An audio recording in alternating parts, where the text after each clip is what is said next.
Hello, and welcome to the weekly Scroll podcast brought to you by the Adventure Archive. My name is Ryan. And I'm Midnight Sally. Ooh, that's a good one. Where is that? Yeah, that's it's from if you were listening to our previous episode, we talked to Zach Jelly Muppet from Soul Muppet, and we were talking about Inevitable, and you can get the quick start for free. And one of the characters in the quick start is Midnight Sally, and I was like, oh, that's a good fucking name. That is a good fucking name. So, yeah. You know. So as Hunter just said, we just got off talking with Zachary Cox of Soul Muppet Games, Soul Muppet Publishing, who also does work with Rowan Rourke and Deckard. And one of the games that Soul Muppet recently came out with is the game that we're talking about today. That is going to be Gangs of Titan City. Gangs of New York. Yep, Gangs of New York. It would be a dope game. Not gonna lie. Daniel Day-Lewis is one of the most underrated actors of our time. But the book is absolutely stunning, as is the second version of the book. Whoa! God, that fucking second version is so cool. It's so cool. It's so cool. And this one's much more pink and red, which is fantastic. But then there's also the third version of the book. Woo! This one is stunning. And which is also very, very cool. Yeah, this is a cloth-bound special edition book. It's got like gold or a silver kind of like debossed foiling on it, but like in like kind of like dot art gun on the front. And then everything else is silver on the whole back of it. So all three books are absolutely stunning.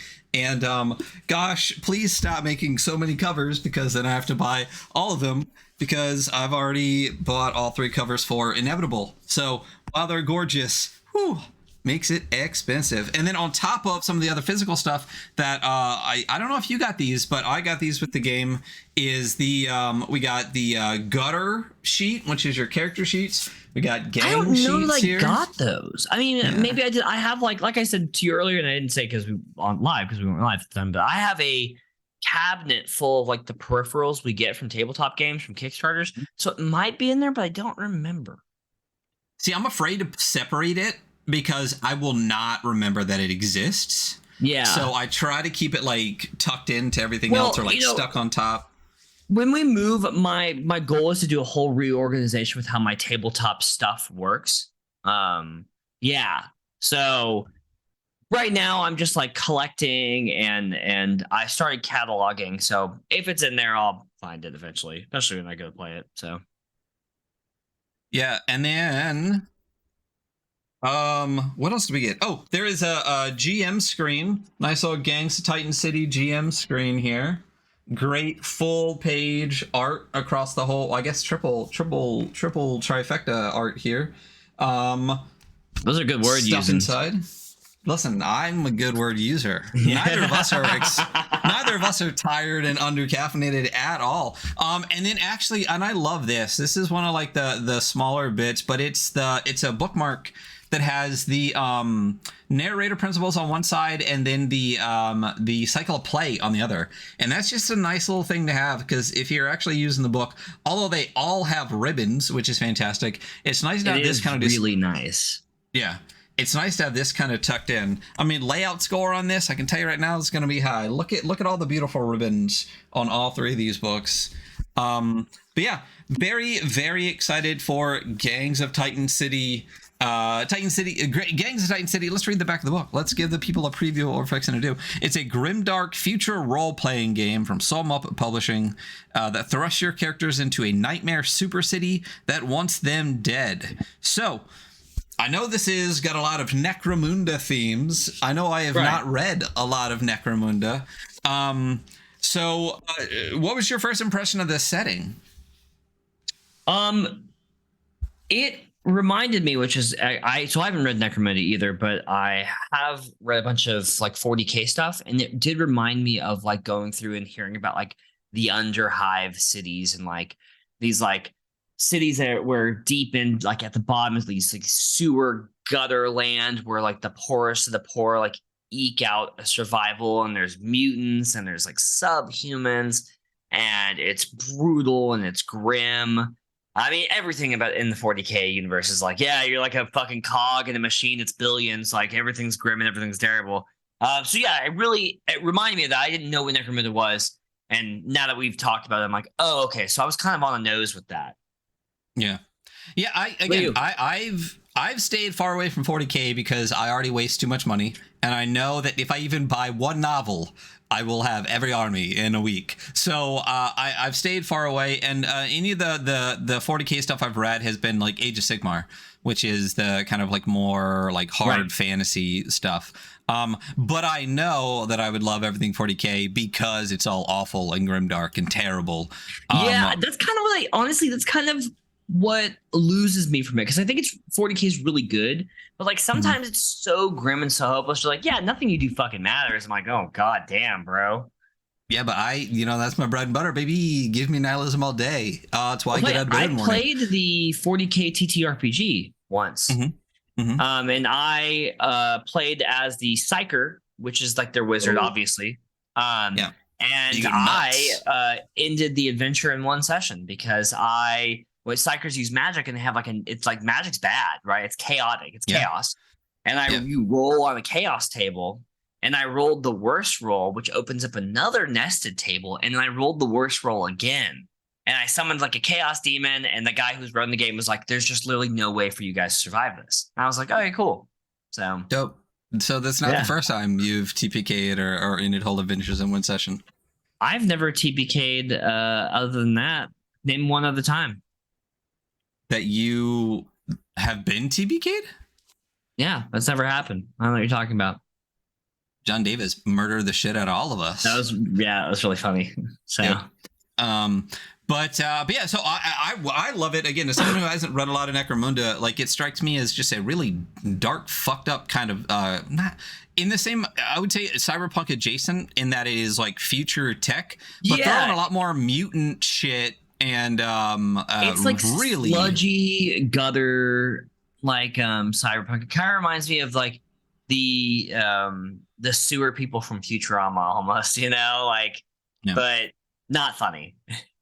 One of the things that I said, and I think Zach said a little bit of no wait, was Judge Dredd? Yeah, Judge Dredd in here. Yeah, Judge Dredd I think was a great touch point. And I don't, because that's like future broken tech where the rich have everything and the poor have literally fucking nothing and everything's broken. My favorite way to look at technology is broken technology, because like the technology that exists in the world right now is insane, and we don't have any of it because we're not rich. So what we get is like broken like sweatshop versions of like the technology that actually exists, and expand that across the whole future. It also hit on like Mars in the original Total Recall for me, which I know you said you hadn't seen, but it reminded me of that kind of like don't judge dark, me, y'all, fucked up mutant like triple boob stuff a bit. And I dig it. But let's actually do you want to actually get into the game? No. Okay. Let's just keep talking around the game. Yeah.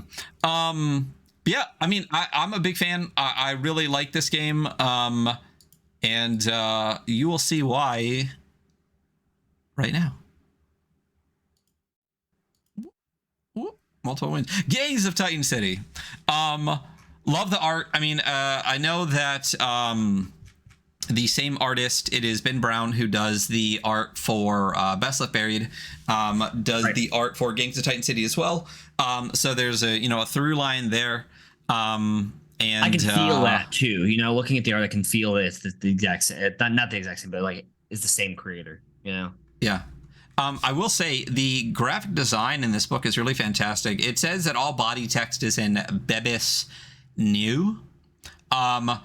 It's really interesting. Whoever put this book together laid it out incredibly well.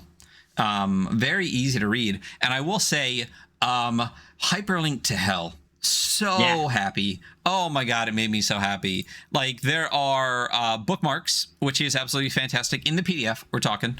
But the table of contents is very, very bookmarked. And then all of the inline hyperlinks on every page takes you to the actual pages with unbroken links. And unbroken links, wow, it's crazy. Yeah.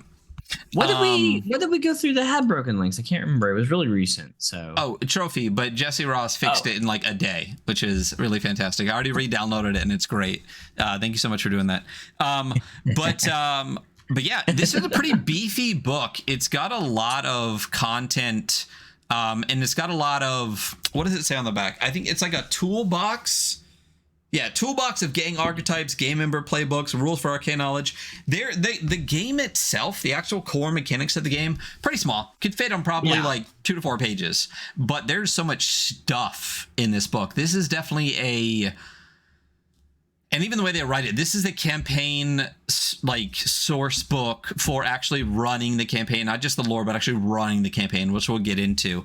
But it's, and I feel like that's the thing that you specifically really like. You know, like the game book is like also like it's the world or campaign book, you know? Yeah. I enjoy that. And there's also, I mean, this is one of those books that could be probably split into 3 if they really wanted to. I'm glad they put it in 1. But there's also a big beefy section for the GM about like principles and actually running the campaign and actually doing all that beyond like just creating everything, which is really, really cool. So we're not going to necessarily dig through all of those bits and pieces because damn, there's a lot of tables in this book. But we're going to dig into a big chunk of it. So why don't we get doing that? So table of contents right off the bat, there's an introduction, which we'll get into a little bit. A getting started section, which I really like. It's just a brief overview of kind of everything. Then you're getting making a gang, making a gutter. A gutter is your character. Rules for gutters, which is the meat for actually getting it. Rules for the games, the cycle of play, and then the Titan City guide, which is like the entire, basically like gazetteer and like campaign primer, which is about 75 pages of the book, it looks like, if I can do math a little bit more. So it is a decent sized book. When we talked about going over it, I knew I had it in my hands, but actually starting the book, I was like, damn, this is I was going through and I was like, we're doing the interview and doing this book. There's a lot of air, you know? Yeah, well, we're gonna cruise through it though because the like I said, there's so many tables in this, and the core rules are pretty light. So getting going right here in the goingness of what we're doing. Also, just real quick, it is funny how much that we both love Soul Muppet games and how much I do enjoy this game and other games, and how far out of my regular realm of games this is. Because like I was going through Verum as this week as well. I'm like, oh, this is amazing. And then I'm like, okay, cool. That's like 20 pages. Then I started going through games and Titan City. Like, oh, this is really, really good. And it's like, oh, this is like 250 pages. It's like a much different experience of like, of tabletop RPGs, you know? Yeah, I would say I can't think of. I know that me and John Davis did a Hyperborea episode, which was like a fat beefy one. But I can't think of the last time we did something that was like 250 pages. I know we prepped for Die. Yeah, well, we're definitely we're all prepped for Die. We're gonna do Die. But what's the last like beefy game we did? I know we've been zine heavy for a little while, and I can't really think of the last thing we did besides even like Orbital Blues, which isn't this big. Something, we did something. Well, it's something. We did stuff. We have been leaning zine heavy and rules light for a while, and although this game is rules light, the book itself is not light, which again I enjoy. I think it's really fantastic. So getting into some beautiful spreads here, and I do have it in spreads. Because at least for these first couple of pages, spreads is really fantastic. And the book is definitely designed to be viewed in spreads. I mean, when you look, I would say the first like 17 pages, I love when they do kind of like, if you look at the whole thing as 2 pages as a spread, they do a whole page and then like half of another page that's in one big view for the art, and I really, really love that. It reminds me of like manga panels a little bit, how it all spread across from one side to the other. And I know you're a spreads boy, so I'll leave it here for a little bit. I am such a spreads, but I like them spread, Yeah, I'm a page guy. It's just too much. It's overstimulation to have 2 pages up at one time. But I'm going to leave it for a little bit just as we get into the intro here. So they say the spires of, I'm going to say Plutosia. Did you read with a hard G or a soft G? I read it as Plutosia. So Okay, so like a ja. So Plutosia, Ja. the spires of Plutosia climb to the heavens, and at its highest level stretch beyond the atmosphere. You would never know. Those places are far better people. Those places are for better people than you. Titan City sags under the weight of rust and smog. It is wide and deep. Its tunnels dig into the crust, searching for rare earth metals and esoteric alloys, all to feed a war machine far across the stars that probably doesn't even exist. It is hard to know where the industry ends and the ruins begin. It is savage and violent. No one's ever seen the people in charge. Their peons starve. There are no laws here, not in the Undercity, and you like that just fine. So Gangs of Titan City is a game of desperate outcasts and criminals fighting tooth and nail to claw something for themselves from the decaying industrial ruins of Titan City. It is a game of taking what you can, giving nothing back, and facing the inevitable consequences of your actions. It is a game where you and the other players create the world as you go and lose yourself within it. Vibes all day. Super vibes. Big vibey. Really love it. And I love this, honestly. I love the art throughout the book. This is one of my favorite pages, just for the graphic design on it. It's on page, where are we at here? Page 9, where it's got the, maybe I just like a bunch of fonts, but it's like a stack of a bunch of different fonts that really writes out a narrative. Plutosia, the Titan City, the only city left, the spires stretch high, sodden and rotting and rusting and awful. Those above you don't care. Down, guns. Like it's a great page. I feel like this whole page literally is just vibes. And again, as we've said before, so Muppet, tons of vibes. Yeah, I'm very vibed by this. You know. Are you? Is that where you're at here with just the vibes? I'm using. That's how I'm using that word now. So yeah, you vibed out. It's just a verb. So right off the bat, there's kind of like what is this section here? There are two roles: the narrator and the gutters. Narrator is the quote unquote GM referee. Gutters are the players. And then there are enforcers who also basically, they are the enforcers. They are the city police, as you would have them, ACAB and all that. And then it talks about the phases of play, which we'll get into. And then we're cruising into the game itself. Key components of play. I like all this stuff in the beginning. This is a really thoroughly, I would say that's how I would describe the book itself as. It is thorough as fuck. It really is. Listen, if you want to know how to run this game, by the end of this book, you'll have no questions. So no, none at all. And there's definitely important parts are repeated over and over and over again. Like you see the cycles of play a bunch of times, and then there's a whole chapter on the cycles of play. There's everything is repeated over and over and over again. Like you just said, there are no questions. I feel like everything gets answered by the end. Everything you want to know is here, and every table you want to roll on exists within this book. It is a very complete book for this game. So key components of play. You play to find out. You be bold. You face the consequences, and you create the world you want. These are kind of like the principles that you should play this game by. Like these rules are yours now. Play safely. I like right off the bat, there's a whole section here on the safety tools. They're not linked out, but script change and lines and veils. Script change, I feel like, is something maybe I just recently noticed. Trophy also did script change, where they basically said, you can rewind a little bit or just tweak it. And I think that fits a lot in narrative games the best, where you can be like, no, let's wind that back because the story is more important than the mechanics kind of bits. So that's good. And I like this piece. Trophy is so good. I like this piece of art here where it's got like a robot with a human face just stretched over it across it. Yeah. God. It's dope. Again, the art throughout this whole thing, and what I really like about the art. Yeah, what I like about the art in this one too is I think one of the knocks we had on Best Left Buried was that a lot of the big spreads and best pieces of art had a very dark gray, I remember that.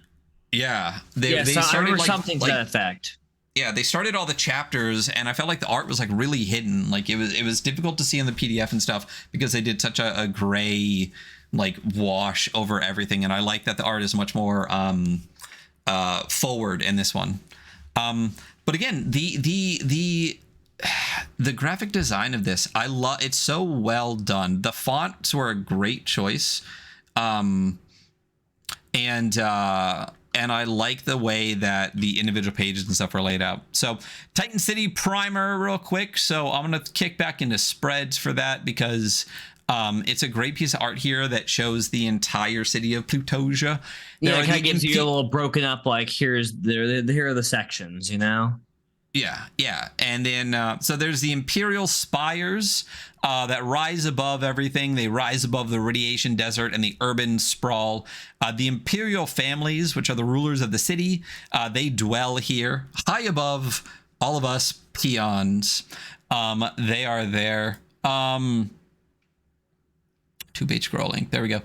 There is the city itself, which is the city itself. It is a mountain of steel, concrete, and smoke, and all humanity lives within it. An estimated 10 billion people. So for scale, when you look at this, and I know I read it a bunch of times, but you forget how big the city, or I did as I was reading, just how fucking big it is. It kind of has like a bit of like a Tolus thing to it. Where it's like this massive endless city where your entire campaign world exists within the city because it's so fucking big. You know, Slayers kind of does that a little bit too. It's this ever expanding city. There is down in the guts for those in the guts of the city below. Life is painful and grinding. Guts dwellers are bled dry by hyper corporations, smothered by smog and beaten down by the enforcers. So it's kind of like America. And then there are the 3 moons overhead. I dig that there are 3 moons. There is the Hollow Moon, the Garden Moon, and the Murdered Moon, which we'll talk about those later. I love that. The Great Canon in the wretched heart of the city sits the orbital cannon, a vast construction for shooting starships laden with rare and valuable minerals into interstellar space. I also forgot, like the first time I read through this, as I was reading through, there's a bit right at the beginning where it says like you are like sending wealth off to fight a war for people that probably don't even remember you exist. You're just kind of like dumped here, and then like the universe continued with the massive war engine. But then there's a giant cannon that shoots down starships. No, it shoots them into space. Shooting starships laden. Oh, yeah. You are right. You're launching starships. You're not murdering the starships. And then there's the Wasteland. Yeah, I mean, listen, if you hit a ship with another ship, I was about to say, you know, technically, you know, isn't just a cannon a thing with another thing that you use to hit other things? So that is generally what it is. So then there is the Wasteland, which is the outer edges of the city encircled by a titanic crater that holds back the radioactive dust of the death gray desert beyond. Out there, nothing lives save for the hardiest of mutant beasts and half-life bandits. I like how they pretty much immediately go, yank, there's nothing out there. There's nothing else. It's this. Don't even fuck with it. You don't need to. The world exists within the city, and if you try to go out of it, it's all radioactive with full of mutants. Just stay in the city. This is the campaign world. There you go. There is a quick breakdown of stuff, and this is what we said a second ago. Like everything is repeated over and over and over again. Right. You know, this is like a primer right off the bat to just give you a little bit of like flavor and touch points as you go through, which I really enjoy that in books where you don't just immediately hit like character creation or rules with like no context to like why you care what a gene mod is. You know what I mean? Like it's nice to have a little bit of information to start. Yeah. Good starting context. You know, always important. Yeah. I mean, I'm always like the character creation first guy, but yeah, I get it, you know. I feel like I never remember which one I am first until you tell me it. Then I remember that I just know it's different than yours. And I think the reason I like rules first is because I understand why I care about the parts of my character creation. but I don't remember which one it is until you say that, and then I remember. So touch points to start. Enforcers. That is the city's crushing, terrible, awful enforcers. There are the gangs, which pretty much it's all the factions in the city of which you are a part of. It talks about the technology, which is this interesting mix of like collapsed, rusting ruins, but also like hypertech, techno cults, things like that. I love broken down future technology. It's a great vibe, and this is literally that, because there's not a lot of like industry in the city, so everything's recycled and rehashed and broken down and rebuilt. There are data brains, which allows you to connect your brain directly to computers. Just like in real life. Yeah, I mean, as soon as Elon Musk puts chips in all of our fucking heads that the government are going to fund. We'll survive just as well as the monkeys he tried to do that to. Hey, listen, he already bored that whole thing through the ground, right? Oh wait, no, he just took millions of dollars and hasn't done anything yet. So then there are gene mods, which is secret science to basically unzip your DNA and reconfigure it. And then there are psionics, and I love that there are psionics here. Fit so perfect. It's nascent human power where you use your brain. And then obviously I like psionics. Psionics seemed like they were coming up really hard in like the 90s and ttrpgs, and I just don't see them enough anymore. Bring back psionics, guys. You know what I like is psionics. Make psionics great again. I like when there's not both psionics and magic. Yeah, because the problem isn't the setting that has both. The problem is the rules, because it's very hard to make good rules for magic and good rules for psionics. Yeah, totally. I can totally think of examples. They like it. Sometimes be like, well, does this affect this? Because it's not a spell, it's psionics. It's like, well. Well, what if you have a little bit of both? Or like basically a lot of what you see as psionics is just like the same as magic. You're just going to use your brain instead, and it's like that's not it's good like, enough. Well, that's at that point, who the fuck cares, Right, then just have spells that do brain shit. Like so I like that there are psionics in here, and there's like technomancy and stuff in here, but there's no straight up fucking like magic casters. I like the delineation, and it fits here. And I do like that there is the insidious psi squad, which we'll get to, because obviously if psionics exist, the global the elite of this city would use them against the people. Have to.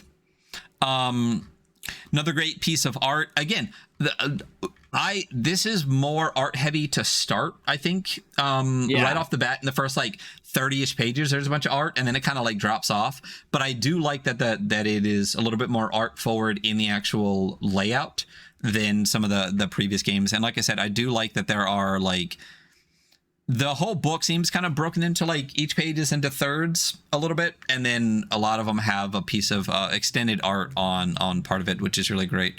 So here's a shot of people in the sky with machine guns, but also flamethrowers, but also these like kind of like space like cars. Really, really fantastic piece of art there. And then there is getting started, and I don't know why, but I love, again, this page, kicking it into spreads one last time. I say that and then I'll probably do it again.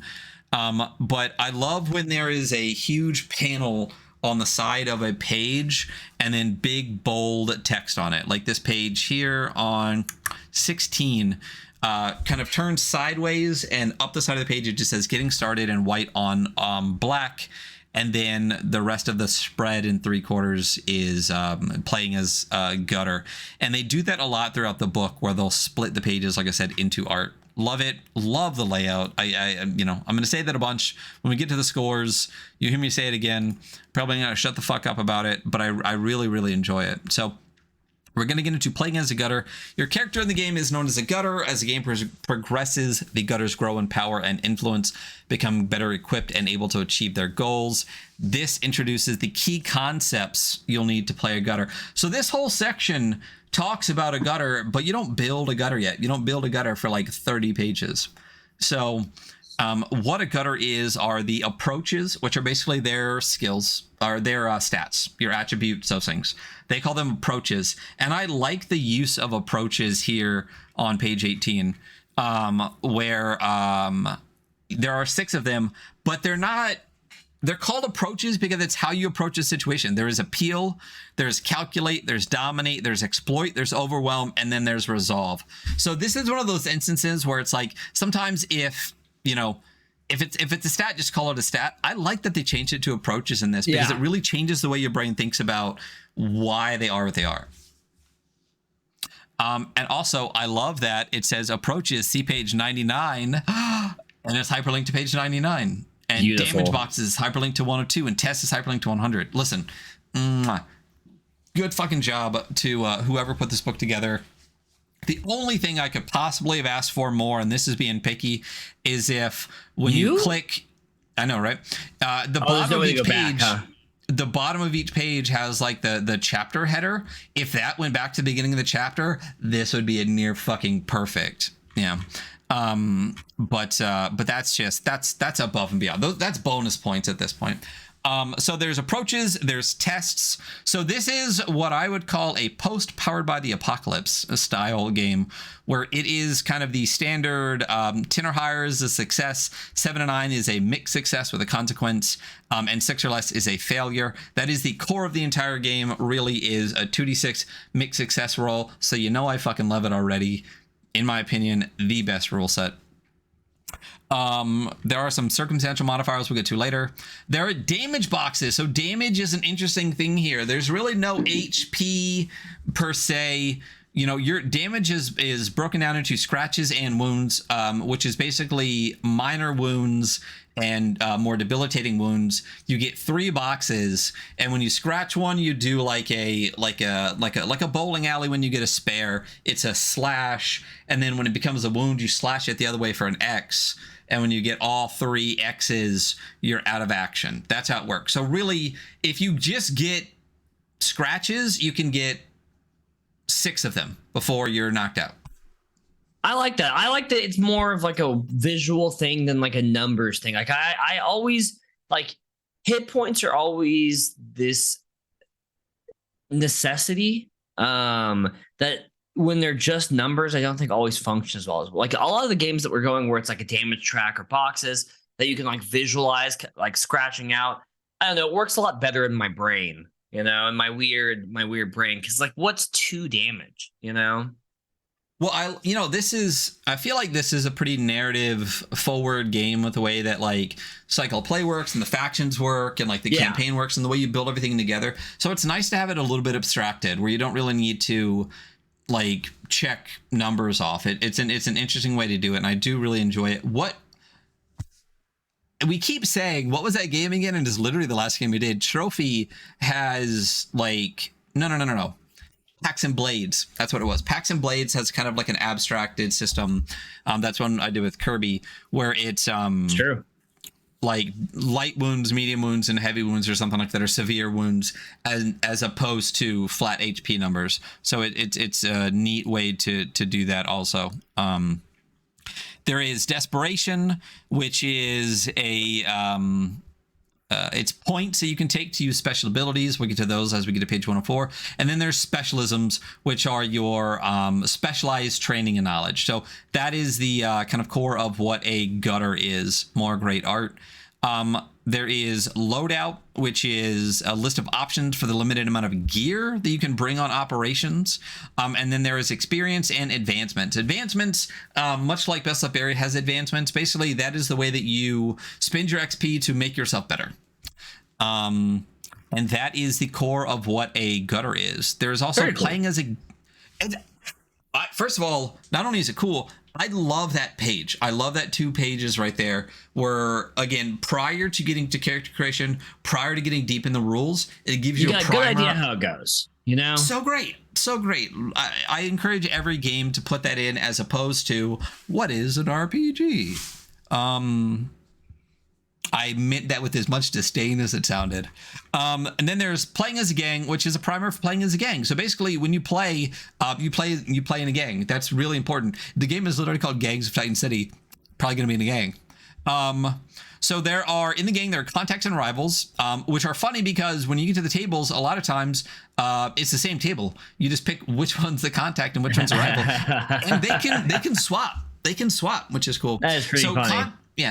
Contacts are you know what you know what this is. Contacts are people that provide you information, aids, jobs. It's a buddy, or at least a person who doesn't hate you that will help you sometimes.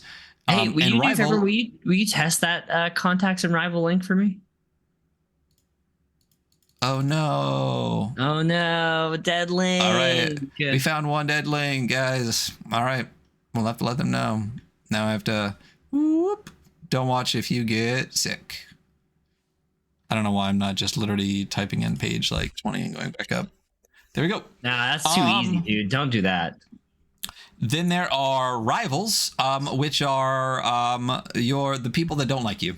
So they interfere with your operations and hazards. There are assets, which are valuable tools and possessions that the gang use to exert their will. There are claims. Assets and claims are big in this game. Basically, it's the stuff you have, and it is locations you control. Those are the claims. They represent the facilities and locations under your control. So two huge parts of the gang are your assets and your claims. There is the debt, which is it's debt. You know, there is the hideout, which is the core of your territory. There are squads, which are basically like hirelings. They're all the gang members. They're your red shirts, really, is what they are. You know, they're your grunts that aren't cool. You know what I imagine is they all kind of dress the same, but you're cool enough to have your own outfit. That's generally how media, separates you. You know, or maybe like each person has their own little posse, and that posse is just kind of dressed all the same, but kind of like that person. Yeah. It's like, send your boys. And they're all wearing black, and they're sad. Experience and advancements. So there is gang advancements as well, which is cool. It's a really interesting way to do not only your individual character, but the gang advancements as well. So it really encourages you to work together to be in the gang and not just play on your own, because you'll die. I really do like the gang part of this. Like, I like growing this little like posse following, expanding your territory, having like a hideout. Like, I always really appreciate things like that. I think it's fun. So yeah, I think it just adds a really fun level or layer to to play, where you could really spend like a whole session just doing gang stuff. You know what I mean? Like, totally figuring out the hideout stuff. NZ Odd has that. I really like it, where you can put together like a regiment, of like, you have a gang. It's a fucking gang. They just, Yeah, it's like I said, it's a good way to do the additional layers, which is something that we've talked about before in some other games, where when you can add those layers that you can dig deep into but don't necessarily have to, it's really nice, especially in a narrative game like this. Talking about like our bookmark here with the phases of play. Again, all the little bits that came with this are really nice. Each play session has a cycle. There's the escalation phase, which is really like prep. There's the operation phase, which is actually doing stuff. And then there is the fallout phase, where you take stuff. You deal with the fallout. I mean, it's called the fallout phase for a reason. It's the consequences of the stuff you just did. So yeah. I mean, they're well named so that you know what's happening. So, yeah, absolutely. Yeah, and then there's further breakdown of all of that. So I love this. Part of my brain went, do you need all this? And then the other part of my brain went, yeah, shut the fuck up. There is a little like list here that gives you like one sentence for each, right? And then there is a paragraph here that gives you kind of like a paragraph for each. And then there's a whole chapter later that gives you literally a whole chapter on the cycle of play. It really reinforces like the cycles of play, really thorough. If anything, I would say this book is thorough as fuck. Yeah, absolutely. So thorough. There's the danger table, which is interesting. We'll get to that later. Don't want to dig too deep into that right now because it's a fun little part of it. But basically, it's a constantly evolving table of shit you have to deal with that, again, it's constantly evolving. You create those things and then have to go back to them again. We'll get to it. Then there's the event table, which is as loud and obnoxious as the gang probably is. The city does not revolve solely around them. The narrator tracks wider movements of other major factions on this event table.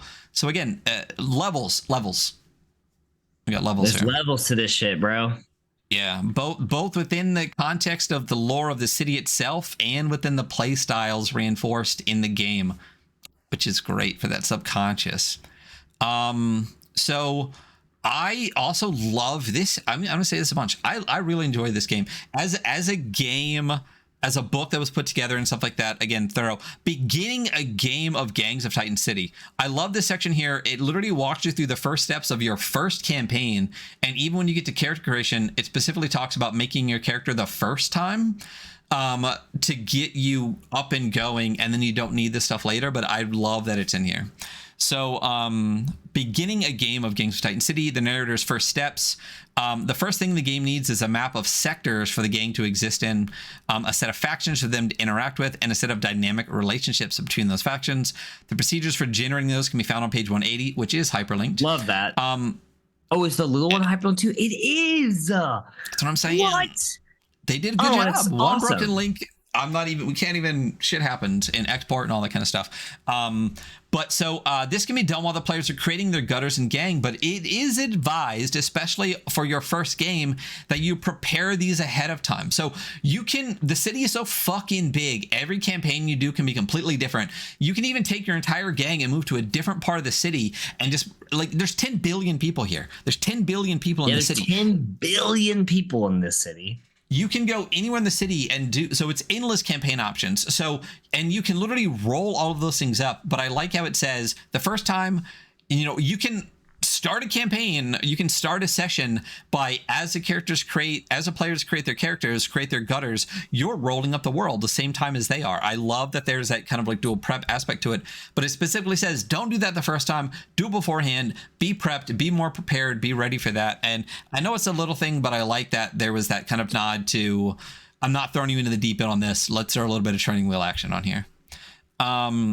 The player's first steps, as a group, you create your gang, then each player creates their gutter. That's interesting to me. How do you feel about making that? the gang first? You create the gang first. I don't know that I have a strong feeling about one way or the other. I mean, like, I guess it doesn't. I mean, it seems to make fine sense, right? You make the gang, who it's like the overarching like theme or like attitude of the group, and then you make your individual that fits that attitude or theme within the group, Yeah. I mean, since you pick a gang archetype, it's going to be kind of weird if you pick a character that like literally wouldn't be allowed in your gang. Yeah. Yes. So it's interesting. And again, there's a heavy focus on gang play in here. Nice. Is that the right way I should say that? Should I say gang play? Yeah, I like that, bro. All right. There's a really heavy emphasis on gangbangs in this before you really get to play, Yeah. All about that here. Yeah, it's good. Demonetized. And then, if we monetize it all. I know. So, yeah. I wonder if we will have to worry about that later. I don't know. Who knows? Follow us on YouTube, The Adventure Archive. Yeah. So setting up the danger table. So the final bit of prep for the group is to create the starting entries of the danger table. So as we said before, this is the engine used to track the various looming consequences. So they're generated from prompts as a group. So firstly, you generate 3 hazards, which are your gang's rival, the way the gang acquired their hideout, which I think is an interesting thing they use a lot, since everything is recycled and everything is taken and stuff. Something you have, someone might be mad that you have it because it was theirs before, which is always kind of like a looming consequence to everything, since everything is recycled. Like, who knows if like 5 owners ago that guy is still trying to find that thing that you have, including your hideout, and then they want it back. And then there are gang prompts, which you pick from the gang's list. Then generate a lead or job from the gang's contact, and then you get up and going. So you literally generate all of that right off the bat with your players. And then there's a breakdown. The first montage. Ooh, jazz hands. Now you can launch into your first cycle with the first montage scene. Normally, this is where everyone sees what the gutters are doing between operations, but as this is your first, frame this one explicitly as the first things the gang do in their new hideout. Once the scenes are complete, continue the cycle as normal. You know what would be kind of interesting to do in this montage scene, if you want to like kind of like, you know, put a game within a game, What is oh my god, why is it escaping my brain now? Cassie's game that we went over. Oh yeah. Oh fuck. A really brilliant game that I ended up loving. That's such a good game. So the game itself is literally like Clean Spirits. Yeah. As soon as my head said you clean stuff, basically you in any context, you basically as a group get to a space and clean it. So that would be a really interesting first kind of montage thing if you wanted to kind of like nest a game within a game. I feel like that's so funny because if you're listening to this right now and you're just listening to Ryan's description, it makes it sound so simple. But God, it was such a meaningful like game, you know, a meaningful mini game to fit inside of another game. I really love that. So yeah, that's one of those ones where we, you know, especially the first time I read it, I'm like, oh, we're cleaning stuff, and then you go, damn, this hits you really hard sometimes. I know. My first read through, I was like, oh, I really like this. And when we went through the game, which I always say helps me like really get into a game, I'm like, oh, holy shit. Tangent. But no, I would think that would be a great montage for doing the first like kind of like hideout stuff. Or use the game's rules, but that's fine. A great Fuck the game's rules. Use a different game to play this game. I love these sections here where they do like a whole page break with like a big section, and I feel like this is basically like screaming, this is important, read this part, this is a good little bit here.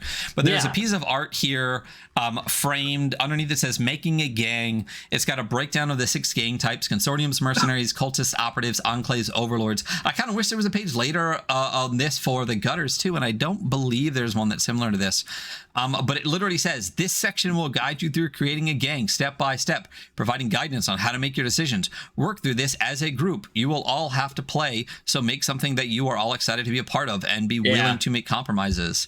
I love that they don't put that in a little box on a page. They literally make a whole spread that just says, this is what this section does. This is the important part. Like, again, the layout, the thoroughness. It reminds me, you know, a little bit of like Deadhalt in the way we talked about not only the layout, but the thoroughness with things are explained. If you haven't read Deadhalt, that's another great one. This reminds me, at least the way that it was put together, of that and the thoroughness that it has.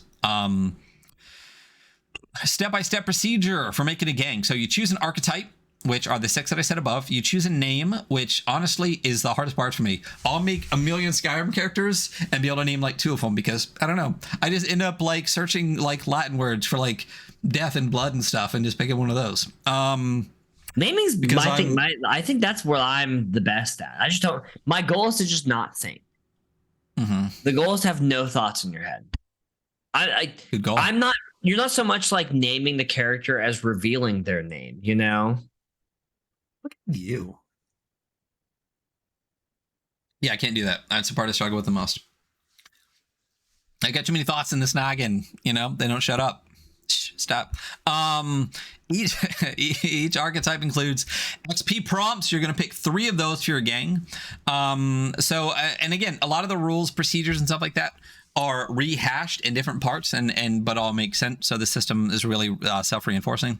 Choose relevant details from your archetype specific table, like a patron or a kinship. You choose 2 aspects, which are descriptive quirks of your gang. They have no mechanical aspect, but they are aesthetic clues. And then you choose a contact and a rival. Again, the gang has contacts and rivals. The gutters have contacts and rivals. Contact and rivals makes sense. Contacts and rivals. So. Yep. Another chunk here, again, I love the stark contrast between important things and the rest of the stuff. That's exactly what it says. It's blacked out white instead of white on black. Choosing versus creating, and this I think this verbatim comes up later too. To help you get a hang of the vibe and atmosphere of Titan City, it's encouraged to pick from the tables your first time through. But if you prefer, you are free to create your own aspects, contacts, and other elements. The tables are pre-written options to help convey the settings, but once you have a good grasp of it, make your own. I love that. I love that there is like a not just like unwritten permission to kind of go off on your own, but a very specific bolded written permission that says this is just references, go fucking nuts, you know? Sometimes getting that written permission really helps the brain not be paralyzed by choice. I super agree. You know? You choose a gang advancement, you create a hideout, which is what form did your hideout take? Where is it in the city and how did you acquire it? You choose a claim for your hideout, which you said before. The gang archetype has 3 claims to choose from. And then you create 3 hazards. Your gang's rival, your gang's hideout provides one. Who did you piss off when you took it for yourselves? And then you pick one from your gang's archetype. Each has 3 suggestions to choose from. So there's always hazards. Everything you do is hazards and consequences. My gang's hideout is an old burned out KFC. And the hazards of the hideout are people who keep fucking showing up trying to find chicken and then get angry that there's none there, you know?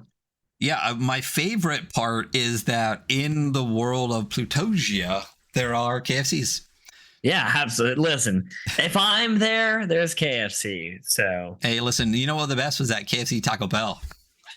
It's true. I'm actually, to be quite honest with you, really, and please don't judge me if you're listening to this. I'm more a Popeyes guy. So, I mean, KFC is pretty much the worst chicken. So, I mean, anything is better. I also don't eat meat anymore, but yeah. Let's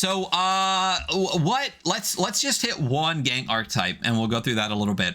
Which one really stuck out to you? So there's the consortium, which are hawkers and fabricators. They basically are the like movers and shakers of like stuff and guns, you know? Yeah. There are the cults, which are, that was a good one. cults. I think the one that really stuck out to me was operatives. I was just kind of in like that saboteur kind of secret stealthy guy mode. I think this is a game where it's like, you know, I'm always the magic boy, but there's not really magic in this game. And when it's not really magic, I'm the fixer, the skill monkey, the stealth guy, you know? Yep, that's you. That is you for sure. Which one do you think was my favorite? Oh, hold on, I gotta look at them all. I assume it's the cultist. So yeah, of course it's a fucking cultist. So anyway, so the cultists are cults. You know, they're to various things: alien parasites, rogue AI, divine beings. There are they get a patron gift though, which is interesting. Right. Which is a cool little aspect. I like that there is a little bit of asymmetry in that. Like, not everyone's going to get something like that, but not everyone needs something like that. There's literally the possibility that you fulfill your patron's wishes, and they come down and reshape your entire world and campaign, which is fucking dope.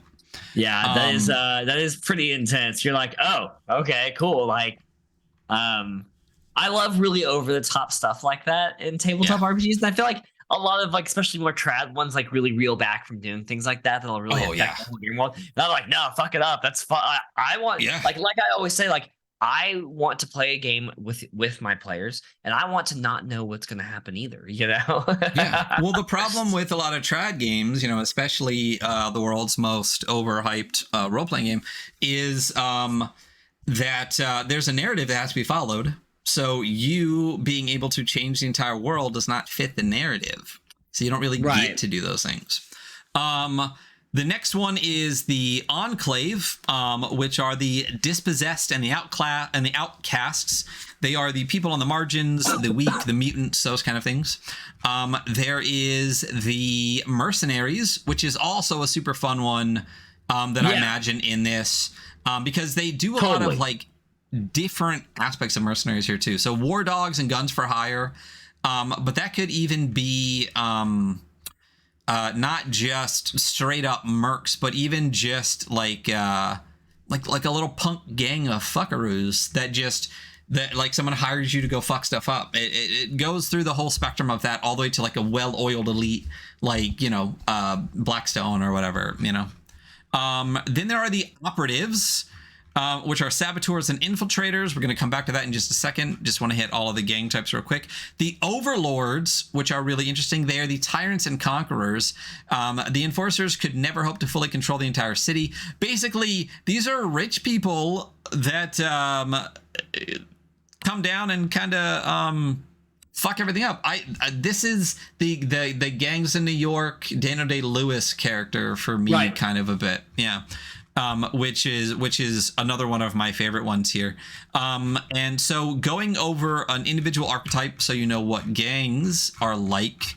We're gonna go with the ops, which is what Hunter said, and I love the pest control outfits that the art are wearing here with like shotguns and beams here. Yeah, you just gotta kill some pests. That's it, and just because you are a pest, So, secrets lurk in every corner of Titan City, written in ink on parchment and blood in the alleyways. You've made it your business to know these secrets and to use them. A secret no one knows is just a secret that isn't making you rich yet. What was the first secret you found that revealed this path to you? Do you ever feel bad about the people compromised by your work? Are there any lines you won't cross? I love that there are a lot of these like question prompts. Yeah. Like as you're building stuff. Really makes you go, I also like it. This would be like, I can totally see going through this being so much fun for the group and building, being like, yeah, like, okay, here's some questions. And then everyone gets to go around like, okay, well, how do y'all, like, I don't know. I feel like group building activities are like a blast. So putting the game together yourself and being like, yeah, we don't harm children or whatever, or whatever. Yeah, it'd be fun. It's a good time. Yeah, it's a great way. I feel like it's like almost a built-in zero session, but also creates the play world for you too, because right. Sometimes, especially with a new group of people, the hardest thing is to kind of build like a rapport, rapport. That's the word I'm looking for. Get everyone at the table talking, feel out people's styles, do the kind of things like that. So when someone's arguing for or against something in gang making, I feel like everyone's going to get like a good impression or at least a good understanding of the rest of the people at the table. So it's it's a perfect way to start everything off. And it's cool that you build the gang before you build your gutter, because it also, I think, is going to help you focus your gutter and, again, really zero in and reduce your kind of choice paralysis a little bit. So when you choose to play as operatives, choose 3 of the following XP prompts. Which 3 jumped out at you? Leave no traces. Mm-hmm. Choose the subtle approach over the direct. Mm-hmm. I liked also, I think actually I'll go with subvert their target strengths into vulnerabilities. That's a good one. Those were some of my top 3s. I also love the exploit their foes' weaknesses. That's a good one. Yeah, that was a good one too. Yeah, but great set. For each one, there are a solid like 6, and you get to choose 3. So it's neat for each individual one. Everything we're going to go over here, they are in each archetype too. So when the gang uses one of these in a risky situation, it gains 1 XP, because gangs have XP. The gang can only gain 1 XP from each prompt per cycle. So total max of 3 if you hit all of these for your gang stuff. And then operatives begin with 1 advancement and 1 claim. So right off the bat, that's what you get. So example operative gang names. There is the Subversion Inc., the Raveneers, the Bitter Wind, Operation Mind Crime. That's the one that really stuck out to me. Such a terrible fucking name. It's so good. Starting claim and choose 1. Informants, Data Web plugin, or cooked books. So you get to pick one of those for your gang. Which one would you have picked? Oh, Data Web plugin. Yeah, of course. Specialty service. What dirty deed are you known for? Corporate espionage, blackmail, cyber warfare, kidnapping and extortion, theft and burglary, and crisis management. Which one are you going with? Corporate espionage. Easy. Got it. So you're a very tech infiltrator.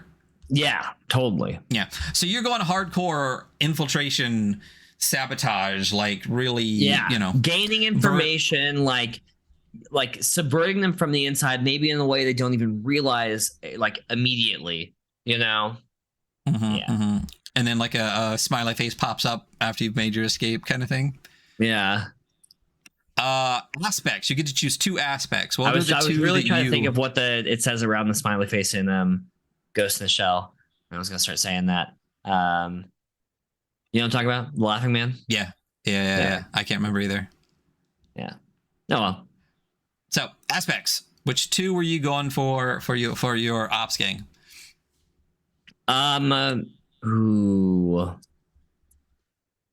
Secret Cipher, I think. And then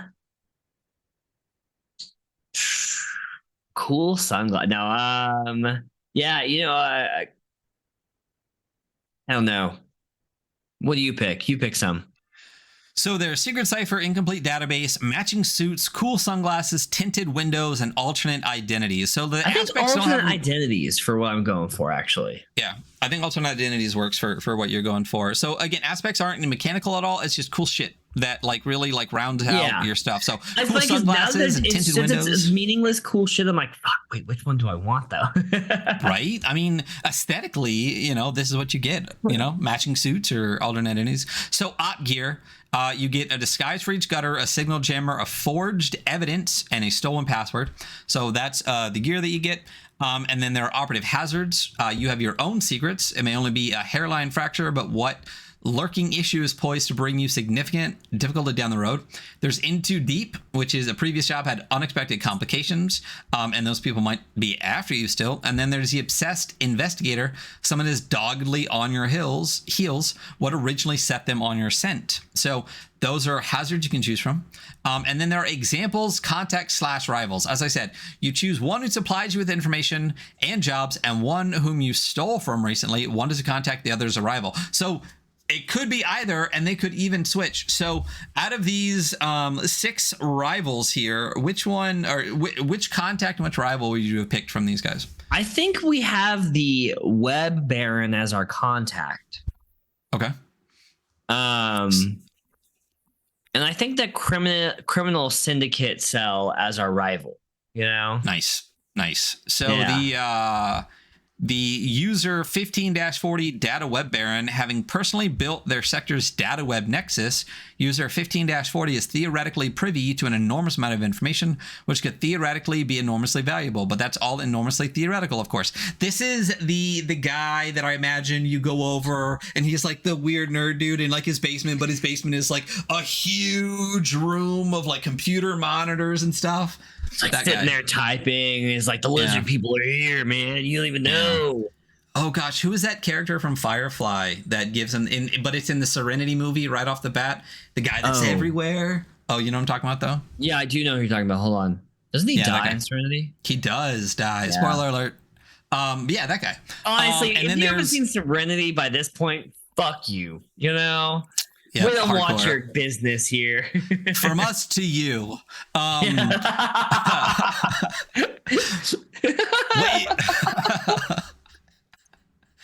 All right. And your enemy was Wavelength, the criminal syndicate cell. This is your rival. Only part of a greater whole. Wavelength deals in daring data web breaches and other corporate espionage jobs. Other cells are beginning to resent their success. Makes total sense that that's your rival. It makes total sense. Yeah. It was like, it's the one that immediately popped out. I'm just like, oh yeah, obviously, like they're our rivals. Like we're doing the same work, Yeah. Makes a total sense. And that your plugged in guy is your helper. That's great. So you could obviously roll D6s on that if you really wanted to.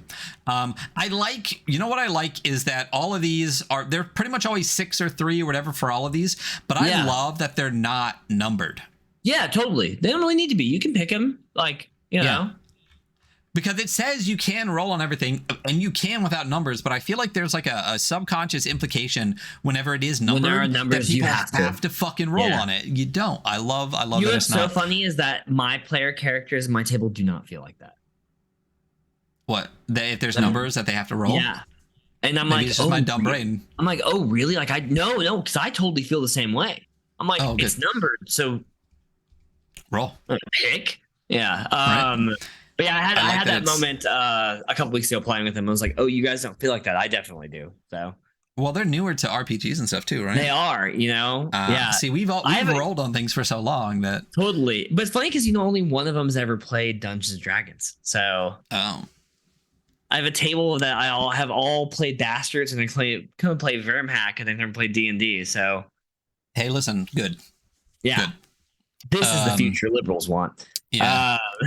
Just get them play OSE first, you know what I mean, or just go all the way back to like Holmes or something. So operative advancements, this is the last part of the archetype. There are black hats. When you seize control of a security system, choose one of the following. There are forgers and fakers. You take +1 die on a test to fabricate evidence. There are invisible hands. None of your contacts or claims can be traced back to you. There's a network specialist. When you score at least a partial success on a test to gather intel by hacking the data web, choose one of the following. There's played into your hand. You can increase or decrease the result of any roll on the danger table. There's professional reputation when you complete a job for someone without raising an alarm. Clear 2 debt. There's silent takeover. When you seize a claim or asset from another gang, you may take on 1 debt to decide what or whom the targeted gang blames for the loss. And then there's twitching nerves and carbon fiber. Your sneaks have an additional edge and an additional resistance box up to a max of 3. So those are all so good that I'm like, oh fuck, what would I do? I think what I'd pick off the bat would be black hats. Yeah. Mm-hmm. But just for what I'm going for, sorry, I know I keep coughing. Try to mute sometimes, forget. But like, you can remotely access a system at any time. You can break into it in a way indistinguishable from a freak malfunction. Like, dude, come on, like that's good. Yep. And the last one is you gain access to additional systems more deeply embedded in the security network. Right. Like, yeah. Which it's really, just across the board. Black hats. I'm like, oh, I would start with like that would be the first advancement. Yeah. You know. I figured black hats are network specialists because you did have the data web. Yes, the network specialist is a good one as well. Yeah. But that's what you have your contact for. He is a data web specialist, so you're good. So that is what you get from an archetype and a gang. And they're all like all the gangs. So I didn't read through all of them, but I read through the cultist and I read through that one. Yeah. And I read through the Merc one, and they're all that good. You know, they're like all good. Yeah. I was like, oh, this is fun. Like this is fun as fuck. So the thing is, like, you could, as I was reading it, and then another one would pop up. I'm like, oh, this one's fucking cool. There's not any that I would be like, nah. Yeah. Nah. Even if I randomly rolled, I would not be unhappy with any of them. I'd be like, okay, cool. This is they all can be cool. So yeah. And since they really like help to focus, I want to say dictate, but like really help focus the kind of gutter you're going to make afterwards, it's really going to change the entire way that you play. Like if the difference between overlords and enclave is so stark. Like if you're just a bunch of rich fucks like keeping your peons in line, or if you are the peons getting like if you are the peons getting peed on, you know? Yeah, it is a starkly different campaign you're going to run, even if you roll the exact city, the exact, everything else. It's so different. Then we get into making a gutter. Again, gutters are your characters. Another great piece of art here, with some people at what looks like a bar, with some cyber stuff happening. Anyway, so step-by-step procedure. You choose a class, you choose an aim, you choose 3 XP prompts, you assign approach modifiers. I neither like nor dislike. I like it. I'm fine with it. So you basically standard array this across your 6. Yeah. So, but you can tweak it, which I really like. If it was that was it, and that's all you could do, it would bug me a little bit. But you get a +2, a +1, a +1, a +0, a +0, and a -1, which basically is very similar to like the 4 stat -1, 0, +1, +2. There's just 2 extra stats. So you get another +1 and another 0 with it. And I think the lowest you can go is -1, if I remember correctly, and the highest you go to +3. So I don't think you go below -1 right off the bat, or at all. It says optionally you can change one of the +1 modifiers to a +2, but if you do so, you must also change one of the +0 modifiers to a -1. Yeah. And you can only do this once. I love that. Great. Yeah. So you can be slightly better at one more thing, but then you're slightly worse at one more thing. And the modifiers have a large bearing on your gutter's effectiveness. I mean, and we talked about this before. It's a 2d6 system. So when you're doing modifiers, mathematically, each one roughly gives you a like 25% increased chance of success, right? Because a +3, you have a 75% chance of succeeding at your roll.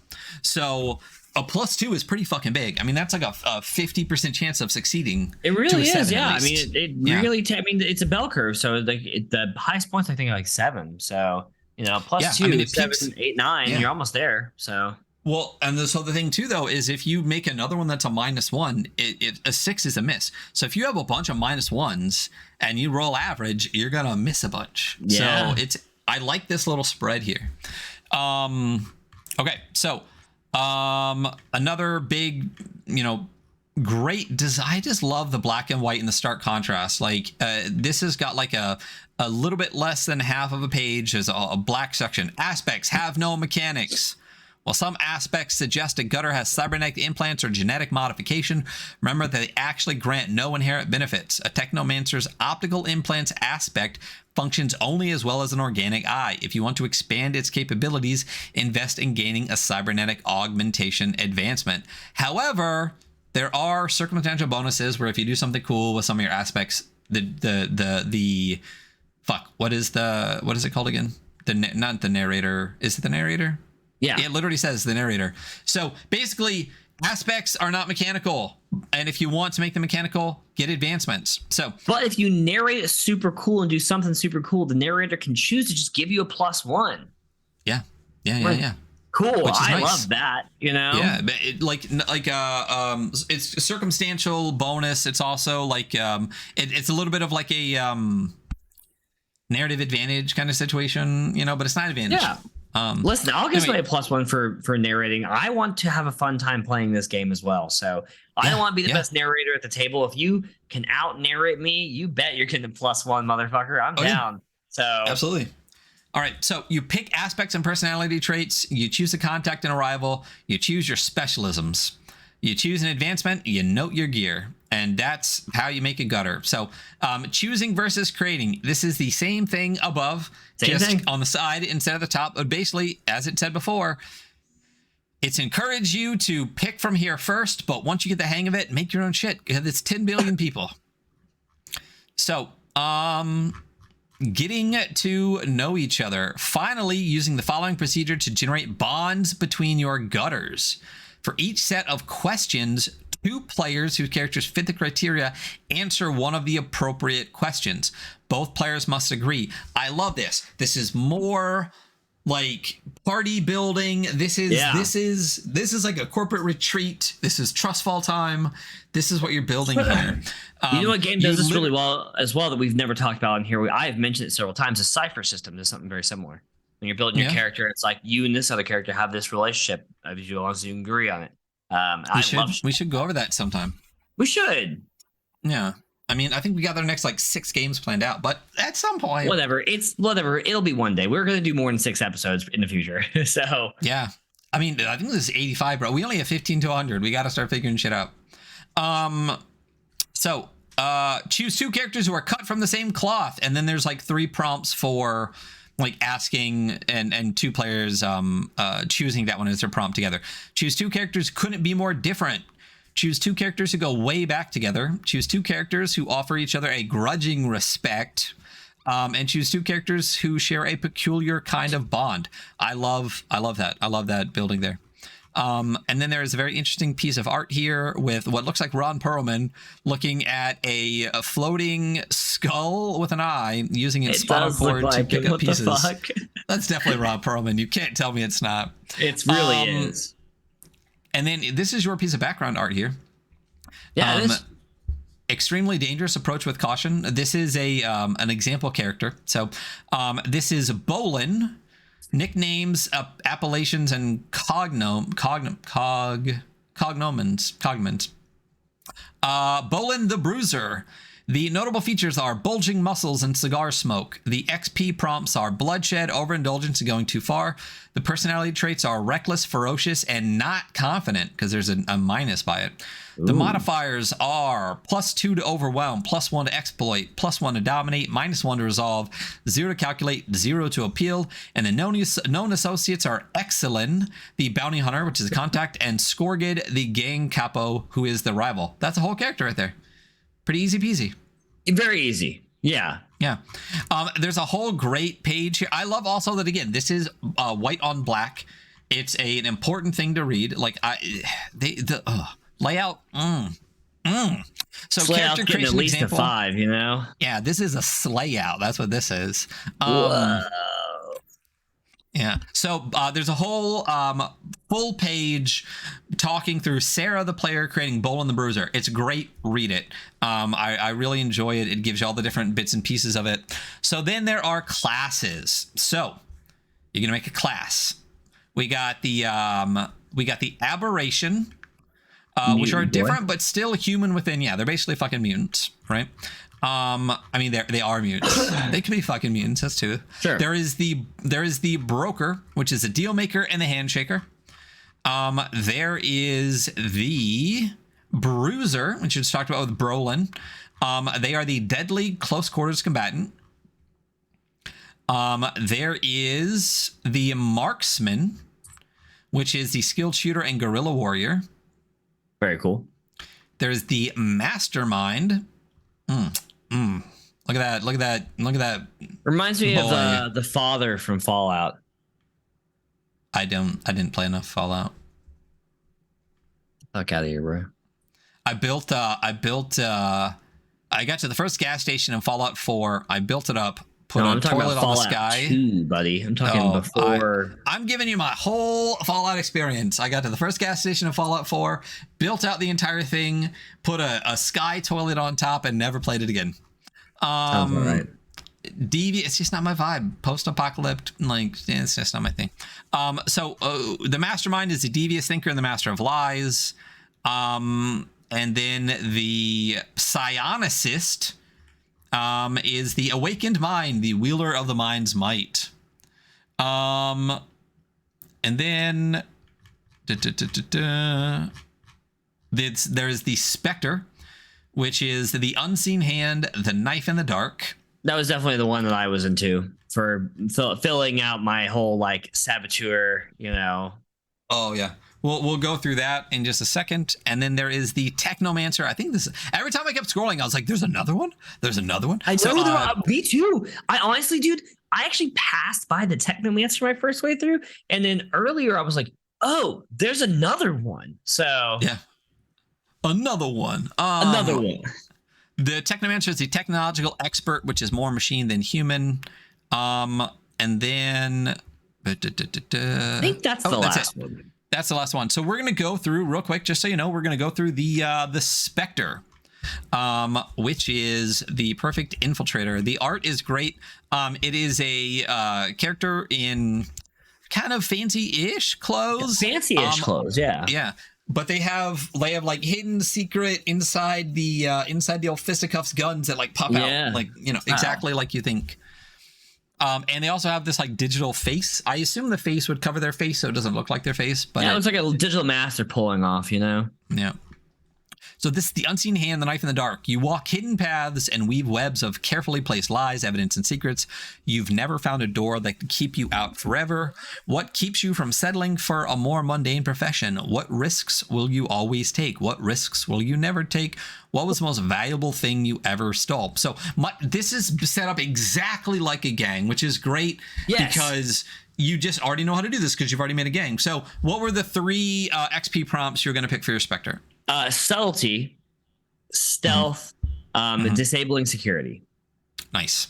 And then when you use one of these in a risky situation, you gain 1 XP. You can only gain 1 XP for each prompt per cycle, much like gangs. When assigning your modifiers to approaches, consider that exploit usually helps with acrobatics and stealth. But when it's time to get involved, will you want appeal to spread convincing lies or calculate to disable security measures? You begin with 1 Spectre advancement. And going on an operation, you can choose an additional piece of gutter gear to take for a total of 5. Gutter gear. And then you get your example Spectre names. What's your example Spectre name? Who's your Spectre? Who's your gutter Spectre? I think I'm going to keep the fell-handed from earlier. So nice. Yeah. Right. You get to choose 2 aspects. What are those? So I think we're going with aesthetic cybernetics. Okay. And leather gear. Oh. All right. You get to choose personality. There's 6 options here. Choose 2 that you are and 1 that you're not. So I'm Definitely. Oh man, careful and enigmatic. And then I'm not manipulative. Well, no, I'm not dashing. I'm not dashing. So Okay. Your specialisms. You get to choose 2 specialisms. I mean, it's easy. It's cyber slicing and security measures. Yeah, I mean that's perfect for your character. There's also toxicology and poisoning, sleight of hand identity theft, climbing and scaling. Cool mix there. But it's a for cool you, character that could go in a lot of different ways of being like a maybe stealthier or like, this could be a more. A lot of times with characters like this, and like when we played Cyborg, like I built a very non-confrontational character. Like if I can hack and don't have to fight, I'm not gonna fight. Why would I fight? Yeah. But the same character in class and everything, you could go hard for like an assassin. Absolutely. So totally. Yeah. This could absolutely be an assassin build. You could be Solid Snake if you wanted. Dude. So, what about Venom Snake, huh? You know what? My snake knowledge stops at Solid. Oh, wow. Spectre gear. You always have an easily hidden knife on you, but choose an extra piece of gear. I'm between a cybernetic interface or the specific disguise. Yeah, those are good ones to choose between. Yeah, I have one of those. So, you already have an alternate identity as part of your gang. So, you're right. So cybernetic interface, There you go. And then we got the example contacts and rivals. Who's your contact? Who's your rival? Oh, this one I actually did not look over. So let's say my contact. I'm always for my contact's the brutal. How about the brutal enforcer? That's your contact. Nice. It's my contact. Just in case I need a little muscle or someone to make some noise. There you go. Distraction. I have an enforcer. And then I have to say that my rival is the Bird's Foot, the alleged master thief, because me. Yeah, he's in your wheelhouse. You got to get him out. Yeah. Those are great rivals. And then you got Spectre advancements. Instead of taking one of the below advancements, you may instead increase one of your approach modifiers by 1 or gain a new specialism, which I really enjoy. That kind of aspect there is you don't have to choose one of these. It gives you options to play a little bit differently. Just by going a +1 or a specialism in general would be nice too. Kind of spread you out a little bit. So, which one advancement do you have? There is. Are you sure about that? Which is I like it. Go. Sorry, keep on. Oh, no, you have +1 a die test to forego or fabricate evidence. There's caught flat footage when you deal damage to someone or other sentient being that doesn't realize you are there. You can take 1 desperation to increase the damage. There's forked tongue. You may take 1 desperation when telling an outrageous lie to a single person, or 2 when telling it to a group. There's machine subversion. When you overpower machine's defenses, you can also force it to break itself. Choose 1. There's make your own luck. When you fail a test, you may declare a piece of gear and describe how you previously set it up. There's no witnesses. When you deal damage to someone or something that is seen in your face, you can take 1 desperation to increase the damage dealt. There's guarded thoughts. You always know if someone's accessing your mind psionically, and you have +1 die on test to resist.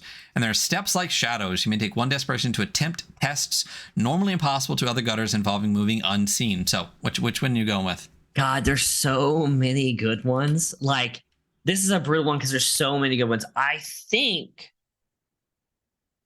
Ooh, I'm really caught between. Are you sure about that? And machine subversion. Mm-hmm. Like, I'm really caught between those two.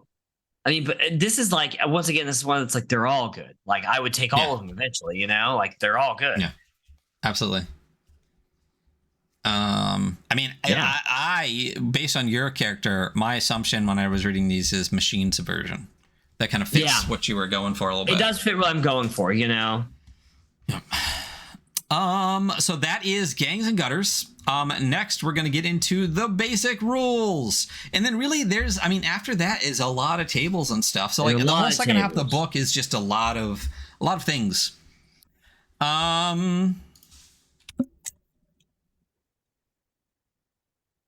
So, this is the approaches. This is the 6 approaches. They each apply a modifier between -1 to +3. So yes. So, I love this page for a couple of reasons. One, it gives you a breakdown of each individual one. So, overwhelm, you apply brute force. Exploit, you apply considered skill. Resolve, you apply your will to a problem. Calculate, you apply your intellect to a problem. Dominate, you force a person to heed your whims. And appeal, you sway a person to your side. And then there's like 3 points under each one for how you might use it. And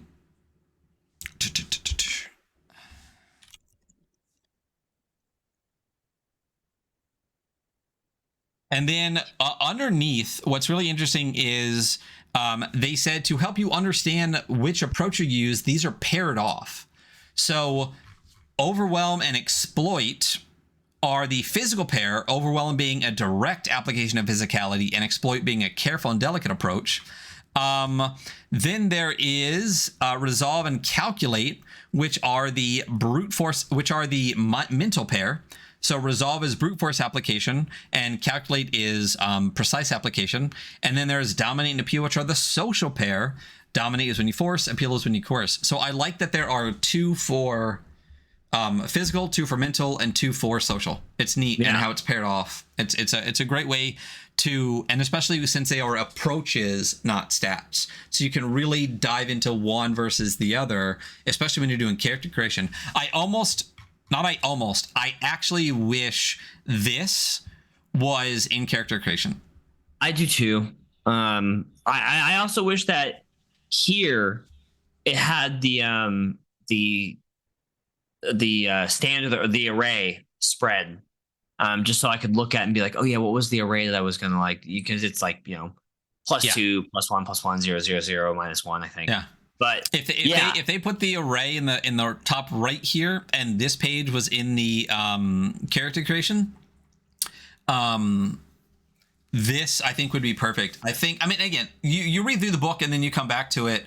But I think this page would be better served specifically at the start of the character creation, instead of just like a quick breakdown of what the approaches are. This in-depth focus while you're building your character, I think, would be more helpful there. Yeah, absolutely. I mean, now after going to the character, I'm like, okay, I know that I would be like a exploit, calculate, appeal heavy character, you know? Yeah. Oh yeah. I you know, what's your array? What's your array?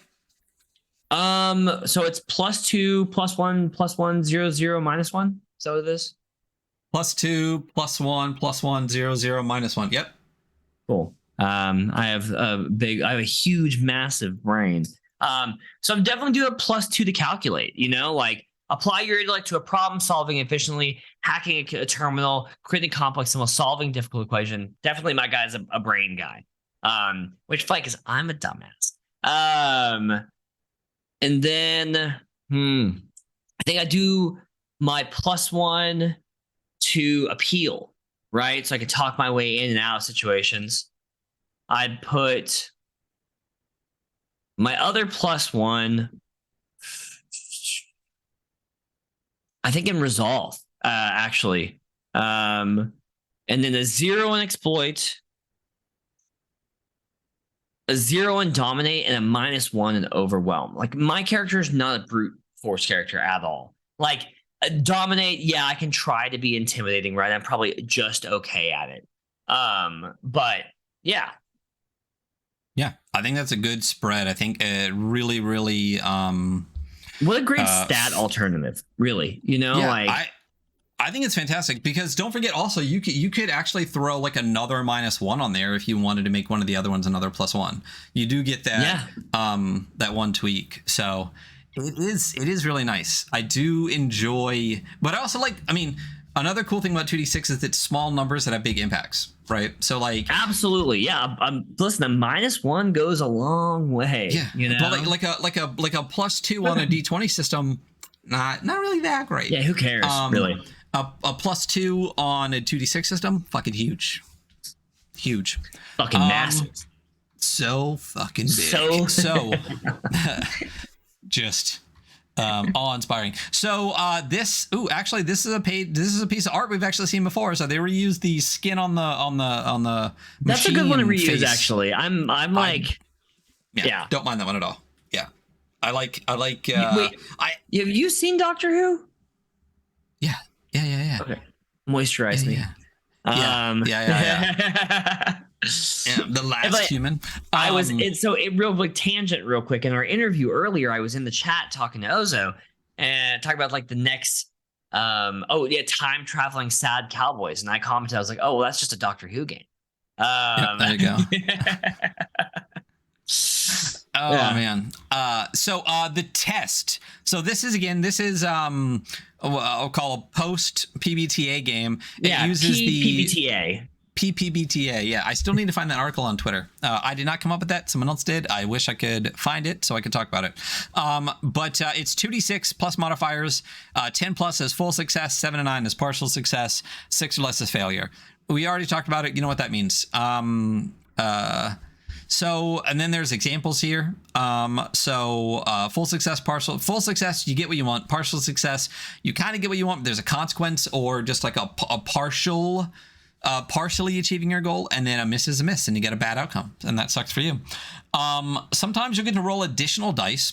So some abilities let you roll +1 die, which I really like. So you get +1 or -1 circumstantial bonuses, but you can sometimes roll an additional die. So you'll roll 3d6 and then just take the 2 highest or 2 lowest.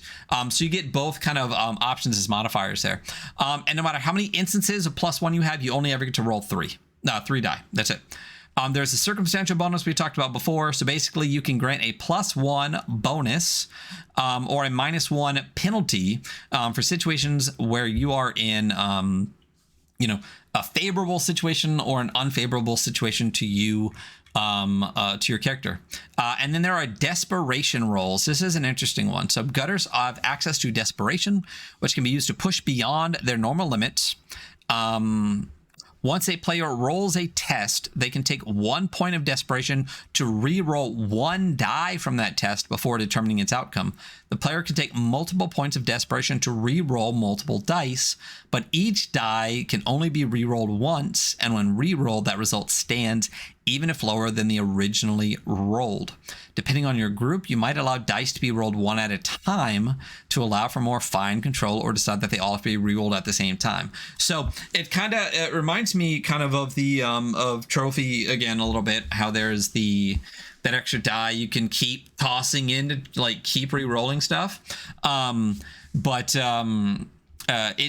I like that it's called desperation too, because it's a very clearly labeled in a way that makes you know exactly what you're doing when you use it. It is desperation. Desperate. Yeah. So health and damage, we talked about this before. There are scratches, wounds, and critical wounds, and you have 3 damage boxes. And there's a big graphic here that I really, really love. That has scratch is like I said, it is the spare slash in bowling. Right. It is from the top right to the bottom left. That is a minor wound. There is a wound, which is an X, so it's 2 slashes, and then there is a critical wound. Yeah, it is a strike. And then the critical wound is a strike and 2 spares, and then you're out if you roll a turkey. Scratches are minor bump stings, little things. Wounds represent debilitating damage. If the damage box is wounded, you cross it out. And when they're all crossed out, you're out of action. And critical wounds represent catastrophic injuries. If critically wounded, wound 1 damage box and scratch all other damage boxes, potentially causing existing scratches to become further wounds. Normally, most injuries are wounds, but some weaker enemies deal scratches.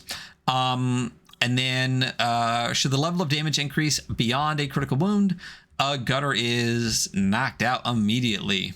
And unless specified, scratches and wounds are only removed during the fallout phase.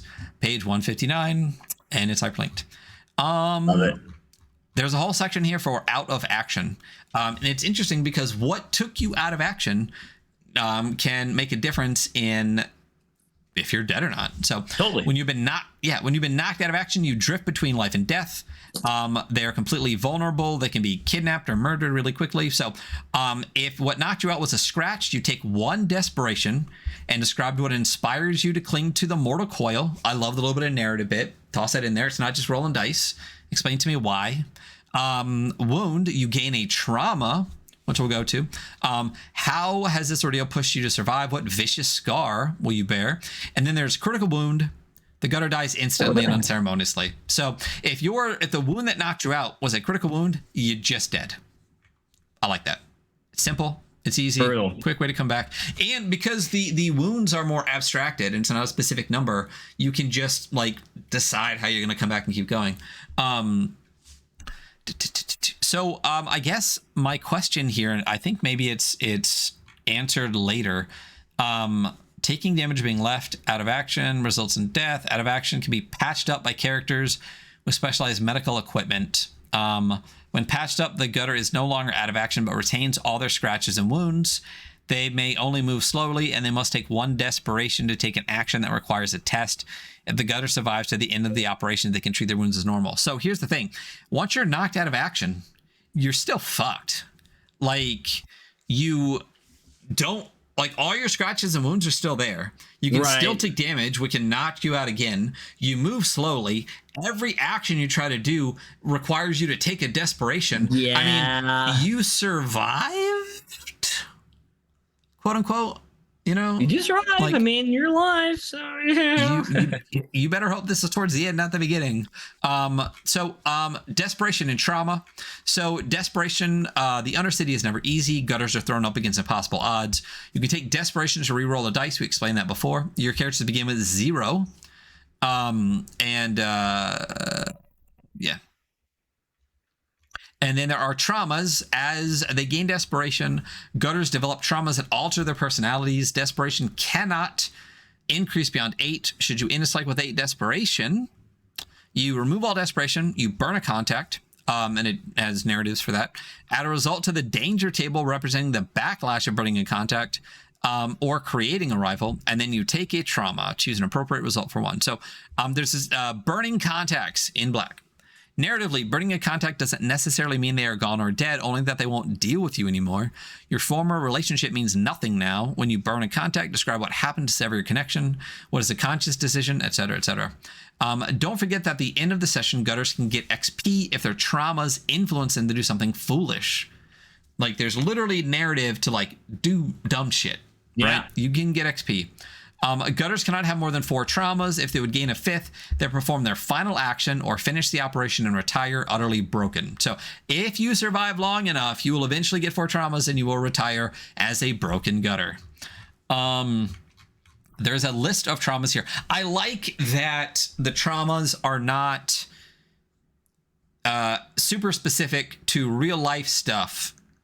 It's not like OCD, you know what I mean? Yeah. Like, it's not, you know what I mean? Like, it's nice to, I mean, so obviously in the beginning of the game, it says there are trigger warnings for certain things, but again, it's nice that they're not using like mental illness as like Earth human, like mental illness diagnoses, you know?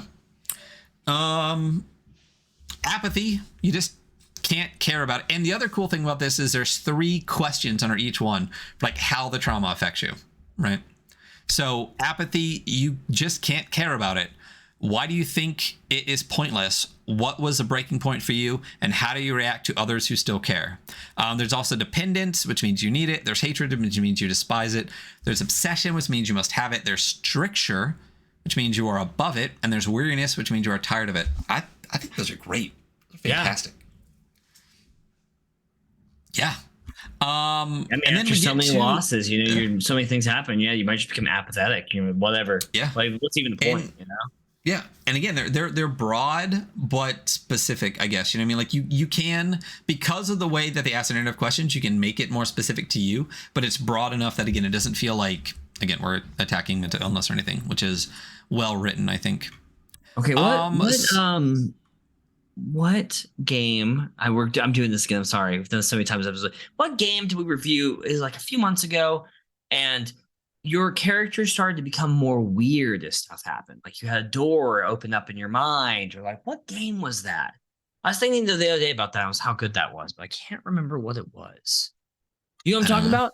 Do you remember? I remember what you're talking about, but I don't remember specifically. If you go to our YouTube, the Adventure Archive, you can scroll through the list of games and see if it pops out at you. But I know what you're talking also, about. if you were to go to our Instagram, the.weekly.scroll, you can actually see all of the episode numbers and the ratings we give for all the games, or our at least our feedback to them. So wink, wink, nudge, nudge. Plug. Yeah. Ooh, go check our stuff out. But yeah, so specialisms provide 3 benefits. The narrator may divulge additional information without a situation to a gutter with a relevant specialism. Without a relevant specialism, there is only so much a gutter can learn. When rolling a test pertaining to one of the gutter specialisms, a player may take +1 die on the test. At narrator's discretion, they may even automatically succeed. So that's the second one you can get. So specialisms really give you basically advantage in the context of what, D6 systems are. And then the final one is players may use their gutter specialisms to make tests beyond the abilities of other gutters. So basically, if something is impossible, but you have a specialism, you can try. Right. And it says, be aware that not all specialisms are created equally. Some are broadly applicable, but others are more niche, which I love. Don't try to make it all even. Just make it cool and applicable, and let the characters pick which ones they think are applicable. There is a whole page here on making your own specialisms, which I love, because there is a whole big box that says you can make your own. And I love that there is specific kind of context for how to make it without breaking the game. Really important to know how. It's a good game. It's well written. It's thorough. It's thorough. Yeah. Yes. Yeah. So making your own specialisms, make it specific, make it characterful, make it fun, and make a note. While using a specialism is always subjective, it's best to have a baseline idea of how it works. So getting into combat, basically combat can often be just regular tests. Like, it doesn't have to devolve into turns and stuff like that. If it's just a minor thing, you're just taking down one guard, you don't need to roll initiative, you don't need to go into a whole fucking thing, basically. If it does turn into actual combat, though, I like the way they do this. So basically, within the bounds of reason, a gutter can attack as many targets as they wish with a single test, but bear in mind that target enemies have a chance to react against gutters on misses and partial hits. So here's the thing, is if you try to hit 4 dudes get to, react. So there is a little bit more of an emphasis in this on the turns for good guys and bad guys, with the consequences of your actions often being a response by the person or thing that you tried to hit. Right. As opposed to some PBTA and post-PBTA games, which have an emphasis more on a GM action. So instead of the response most likely being a reaction from what you hit, it could be literally anything. This one does have a little bit more of an emphasis on, I try to punch bad guy tries to punch me back. Yes. Which is, I like that. So it's totally. It's, that's how the game, it's good. It's fine. So there is an instance for +1 modifier, +1 and -1 for the circumstantial bonus. They should be generously applied based on the gutter's location. Basically, if you, it's not advantage, because realistically advantage on a 2d6 system, I actually did the math on this, basically grants you a +2. So basically use your +1s and -1s a bunch to really encourage people to be in good strategic locations, or if they're in a bad position, instead of throwing around advantage rolling 3d6 a bunch, just be like, oh, you have the high ground, you have a +1. Oh, you fell down, you have a -1. Use those a ton. And I like that they don't use a concept of I don't remember what it's called in Powered by the Apocalypse, pay it forward or whatever. I hate that shit. They just basically say use it if they have it. Right. A hold or something like that. I forgot about the holds. I don't get them at all. I really It's the same thing. You just there's no reason to not say you just have a +1 on your next thing. I don't know. Maybe it's just the verbiage I don't like. So there's also attack tests. So the result of the attack test determines its outcome, similar to how other tests works.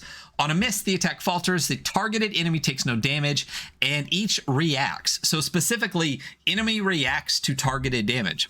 Once the reactions are resolved, another gutter takes a turn. Partial success, the battle rages on. The targeted enemy takes damage, reduced by 1 level, i.e. from a wound to a scratch, and then react. Once the reaction's resolved, another gutter takes a turn. Most damage in the game just deals 1 wound. Like, that's just how it works. Right. Yeah, so it's very abstracted, but partial success only deals a scratch. So basically, if you look at my brain automatically goes to 6, and a scratch is 1 and a wound is 2. Like, that's just how my brain makes sense of how it works. So on a full success, you do 2 damage or a full wound. And on a partial success, you do 1 damage or a scratch. The gutter has taken full success. The gutter takes the upper hand. The targeted enemy takes a full amount of damage, and another gutter takes a turn. So they don't get to react. There is surprise, which is a thing generally when combat breaks out. Yeah, you get their surprise. Basically, if it's real bad, you can let a round of consequences happen to your players first. Enemy reactions. A whole big page on how to run your enemy's reactions, which I like, because here's the thing, and I think one of the things that makes PBTA difficult for new players, and it's what made it difficult for me in my head when I first started, is it's hard to know what to do because you can do fucking anything.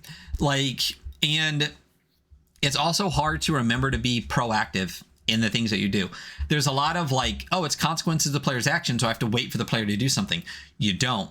Because especially in this, and we'll get to it in a second, if you hit me, right? And my reaction is to hit somebody else, that somebody else doesn't automatically take damage. They get to roll to resist also.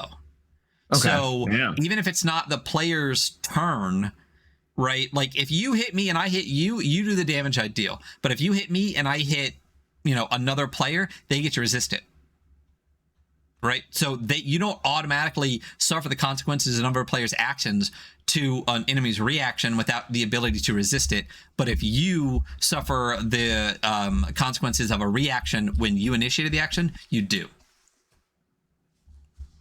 Right. So enemy reactions usually occur when the gutter misses. When enemies reacts, they take an action such as inflicting damage on a gutter depending on their weapon.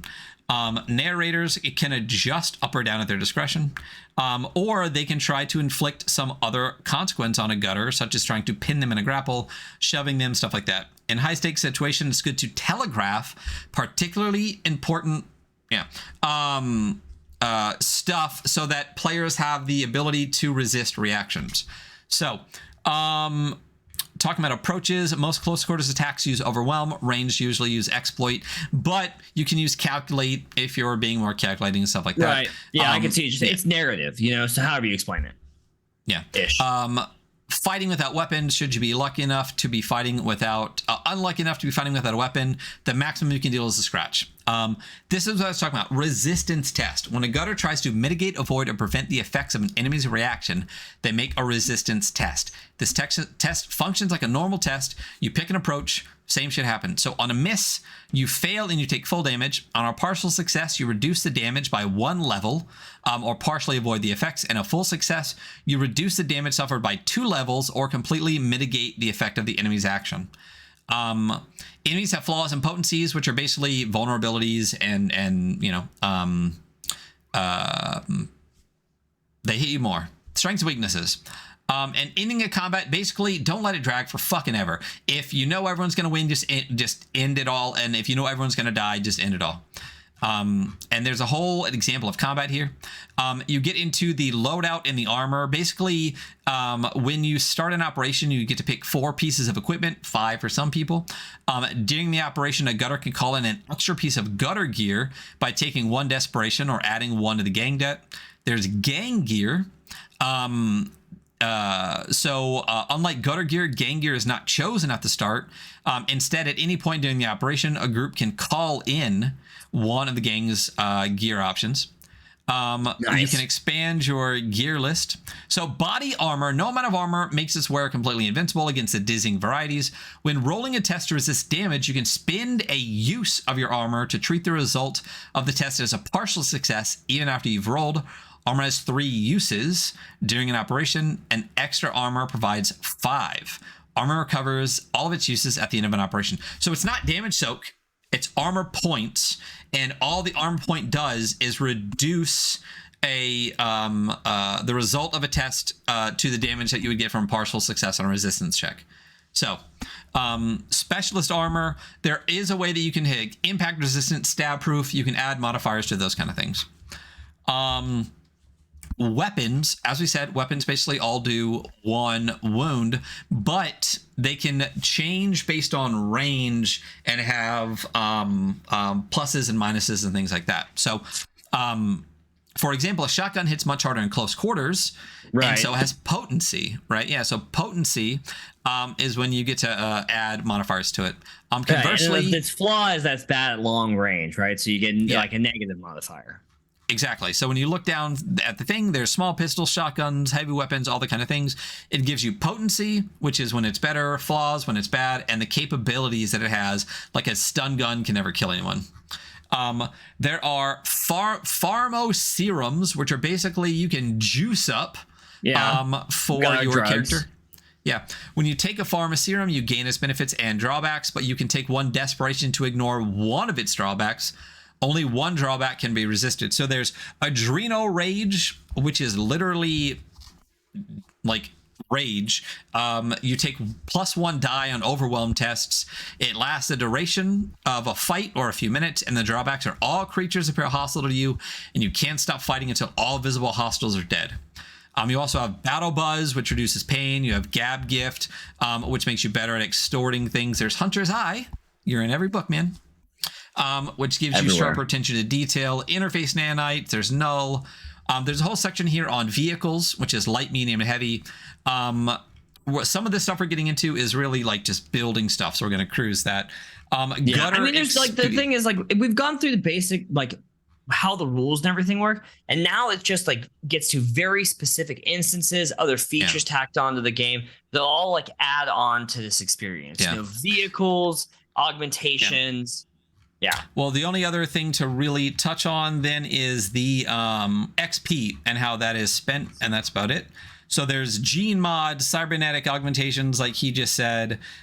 There's a whole section on psionic disciplines and how they work within like the Psi Squad and everything else. And the Psi Squad watches. Psi Squad. You can gain psionic noise though. So noise is a level of like basically it's your fucking GTA stars, right? That you get the city, and then so there's psionic noise as well. You get more, but you get more powerful. People are more aware of you, you know? Yeah. It's interesting that all of these psionic bits are down here instead of up in the psionic section. But there is a whole part here about like blink, coil, read, grasp. These are the psionic disciplines you can have. There's rules for gangs here. Again, this is further going into, there's a whole section here that just goes deeper into what we've already gone over, which is context, rivals, assets, claims. There's an acquisition web, which basically talks about everything that you have. It goes through who's had it before and who might be pissed that you have it. There's gaining new assets. There's talking about claims again. This is rolling the different styles of claims, claims lists, those kind of things. Gang XP. There's the gang debt, the gang hardships, burning your assets. There's lists of hardships. So again, this just goes in depth into the things we've already touched on. Building your hideout features. What else we got here? Squads, which are basically your little hirings. They get background actions or squad tests. Squads begin with 1 edge and 1 flaw. Squad archetypes: activists, misfits, hawkers, sneaks, and soldiers. It goes deeper into the escalation or the cycle of play here, which I do like how this is laid out visually. This next page that has the cycles laid out and all like the little parts of the cycle. You know, the escalation phase. You have the event table, gang moves. Like it just tells you where everything fits in, and I like little visual tools like that.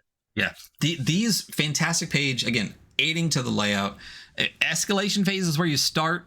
And what he's talking about is there's a circle, and inside it says escalation phase, and then around it says the montage, the event table, and the gang moves.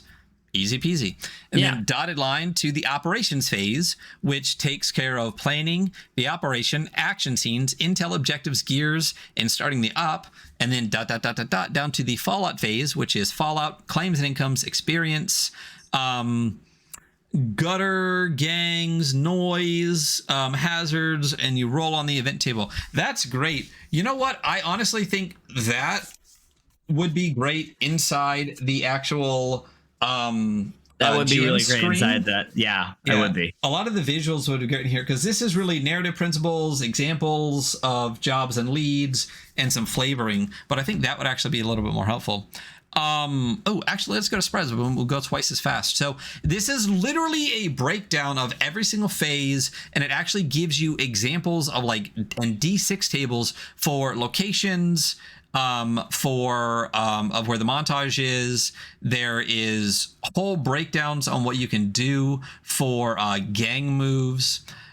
There is a whole, again, multiple pages for the second phase, which is actually the operation. And there is a whole nother, again, this would be really nice to have. There is a, what is this called? A flow chart.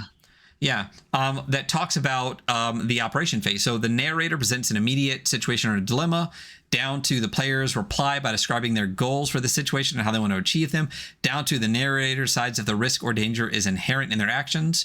It could be if there isn't risk, they accomplish the goals. If there is risk, the narrator tells them that they need to achieve their goals, potentially requiring a test. We do love a good flow chart, you know? Oh, yeah. All the tests are resolved, and then you continue going on. Then there's, again, a really deep in-depth section on the third phase, which is the fallout, noise ratings, your loot, the danger table, which is what we talked about before. So when you actually get to experience in the danger table, which I think is kind of like the last real big important part to go over in this. So let me go back to the page display.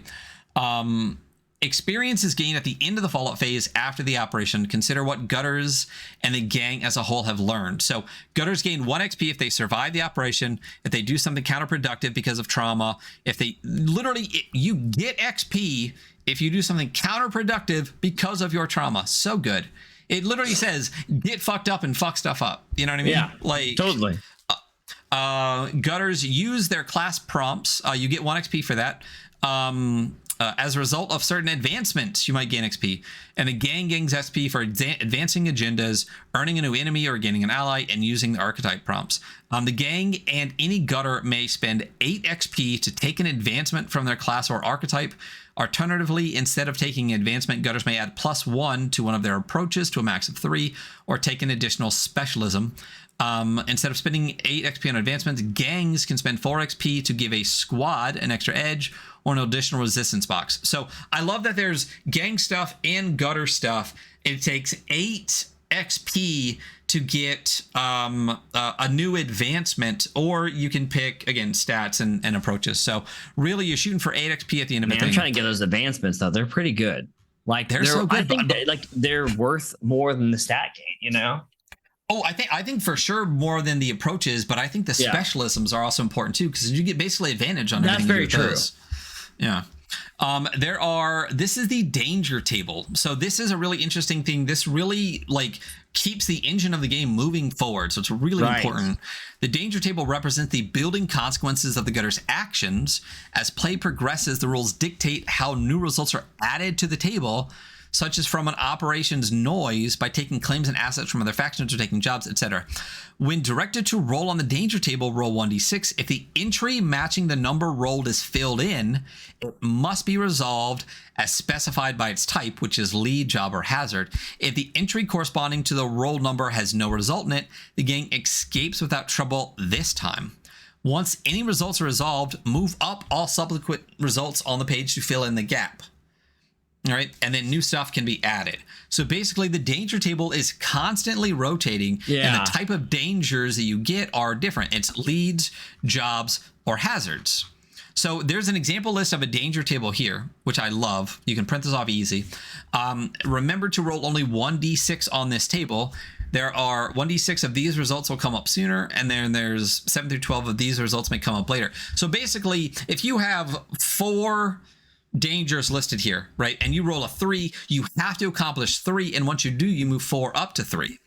But if you roll a 5, you only have 4 or less, you then somehow got away unscathed. You get out of there, yeah. Such a good fucking mechanic. Yeah.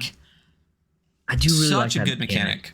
Yeah, because you constantly bring back the things that you have to deal with, and it really forces you to not just put stuff on the back burner.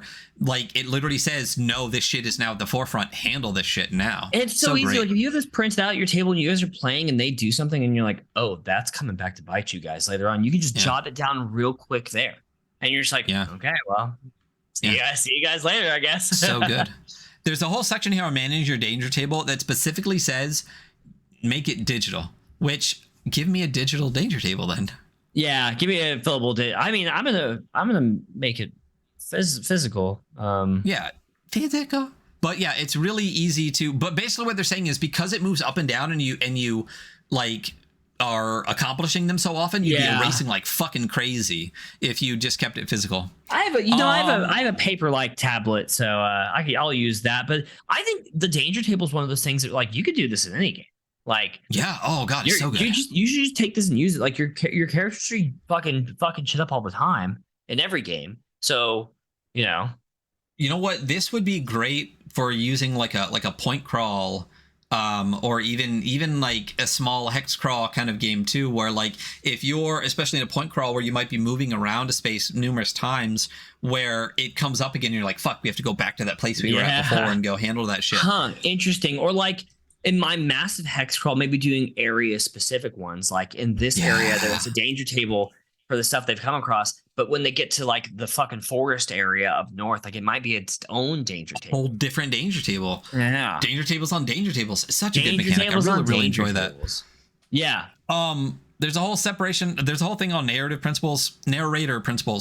Basically GM principles. Like, these are all great, and they're in most things. Let the players be cool, be fair, make good villains, rulings over rules, those kind of things. Then there is specific guidance for things like ambiguous prompts, calling for tests, things like that. A whole section on managing factions. And now we're getting into just lists on lists on lists. Example jobs. I'm going to scroll quick through here because I think that was the last thing that we really needed to go over. There's sector flavoring.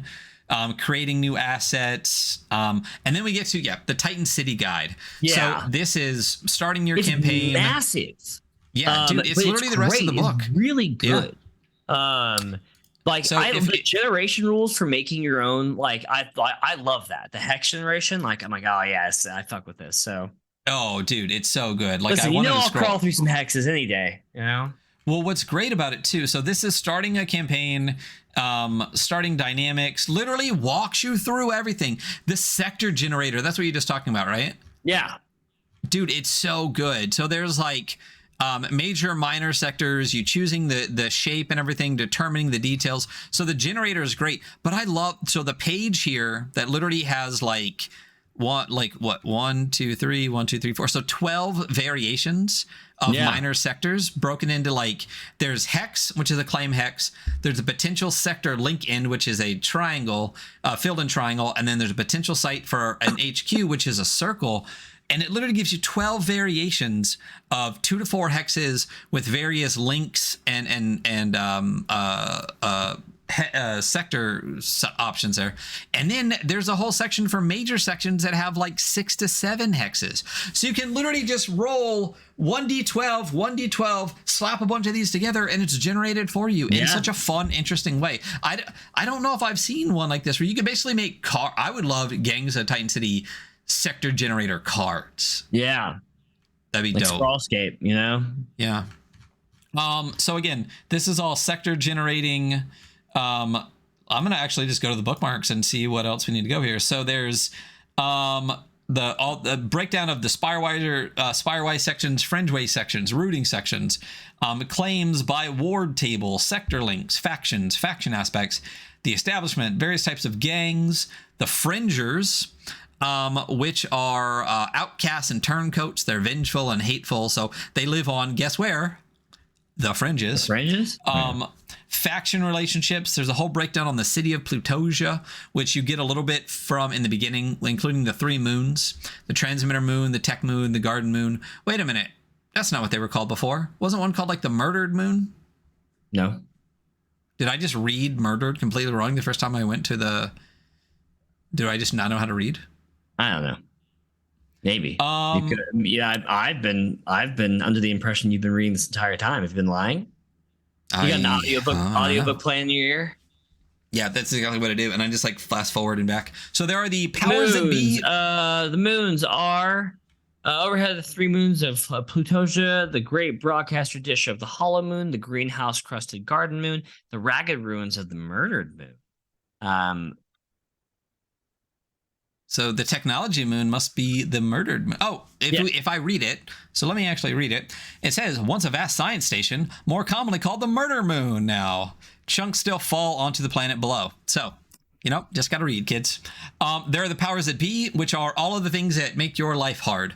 The Imperial families, technocults, enforcers, admins, Psi Squad, buildings of the guts. So, again, this is like literally buildings, technology, the underworld, which is gang wars, brain trade, mutant farms, all of that.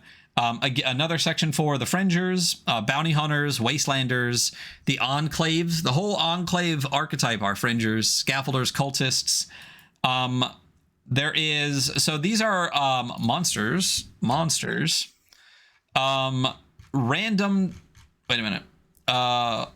You know what? Is there not like a bestiary or anything in here? Oh. Are there any breakdowns of like bad guys? Did I just skip all of that? I mean, I'm sure there must be, and we're just like scrolling through this. Oh.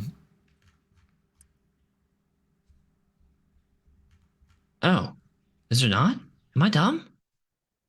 I read the entire thing, and I don't know why it's escaping me that I don't see how to fight things. I'm positive there is, and I'm positive we just like scroll through it super fast. But we will let you know later, people that are listening. But yeah, so I can't find it either. And that's kind of it. There's a whole breakdown. There's a whole page for technobabble about computing terms, machine parts, just shit you can use to vibe up your game a bit. And that is Gangs of Titan City. That's the game. That's like 200 and how much is the final page? 249 page, 250 page book. It's a great fucking book. Yeah, it's a great book. Great book. Why don't we just jump straight into the review and we'll talk about why it's a great book. And we'll see where it's at. So for those that are listening, the way that we review games, there are 5 categories or metrics, each one worth up to 10 points. There's art and style, which is the kind of quality and quantity of the art in the book, as well as the style in which the art is used. There is the layout, which specifically is about like readability and stuff, not like the style of the layout aesthetically goes in style above, but layout is actually being able to read the book, readability, hyperlinks, navigability, all those kind of things. The rule set, which is if it is a new rule set, is it good? If it is an adapted rule set, how well is it adapted? Originality is broad across all things from setting to rules to vibes. All that kind of stuff goes in originality. And then there is the value, which is the bang for your buck score. It's not just the cost of the book itself. It's all of the stuff that you can get in addition. Third-party licenses, bonus content, extra bits and pieces like GM screens and stuff like that. That is the value, the bang for your buck. Because if your book's too expensive, I can't play your game. Very true. I mean, yeah.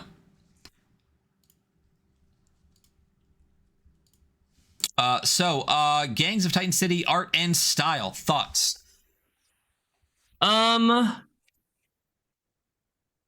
So, it's a lot of pages. There are a lot of pages. There's a really good amount of art in here. Towards the 200s and above, I think there's some repeating art. Oh, no, it's not necessarily repeating. It's just, it is repeating. Oh, man, the art repeats really bad in the 200s and above. It's like the same 2 pieces over and over and over. Yeah, over and over and over again. I it ends up literally just being like the bottom border for all of it, which is and it's in spreads. Yeah, it does kind of. I mean, it's nice that it's filling up the space on the bottom. But I mean, listen, there's also a shitload of fucking art for 250 pages. For have one person sit down and do a really respectable amount of art. I will say that for sure. Yeah. Once you get to like 230, it's a different scene. You know what? It's probably by chapter. It's probably each different section has a different like 2-page kind of bottom spread, and then it's another section. So if you go to like 230, you see people wearing like rat armor and having like a purple worm situation behind them. So what do you think of their art? I mean, I like the style. I think it fits perfectly for this style of game. Like, I think that the style that Ben Brown has in general fits well for this. I mean, the cover is. I mean, here's the thing too. We kind of have to bring the different cover arts into art and style, right? So like, there's the original cover, and then there's this like beautiful cover here, a whole different style vibe. Literally 3 covers for the game. That kind of adds into it. Definitely have to bring that up. I don't know. I mean, I think between layout and art, there's never a big glaring white. Yeah, the layout is pretty high on this one. There is empty space. It's black and white art as well, which I don't necessarily have an issue with, but it is not colored on the inside. There's no like color on the inside. I think for me, this is probably like a decent 7 for art. You know? Yeah, I think I'm between. Yeah, I think I'm around a solid 7 for this. I enjoy the style. I think it works really well. But again, like, we're going up, not down. But like, again, you know, there's some metrics that you're just not gonna. It's not an art book, and that's what a 10 is. Basically, like, you know, so it's automatically knocked down. And then, you know, 7 is a solid score. I really enjoyed the art. I think it has the appropriate amount. I've seen books with less, you know. I think 7 feels really good for art on this, for art and the style. Where are game scores? Yeah, I think 7 does, in fact, feel good.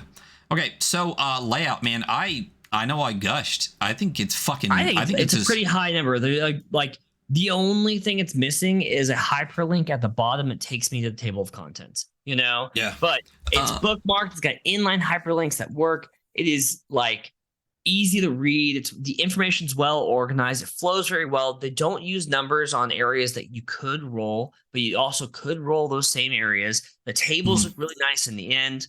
I think there's a couple of spots where I wish stuff like information was in different places or earlier on.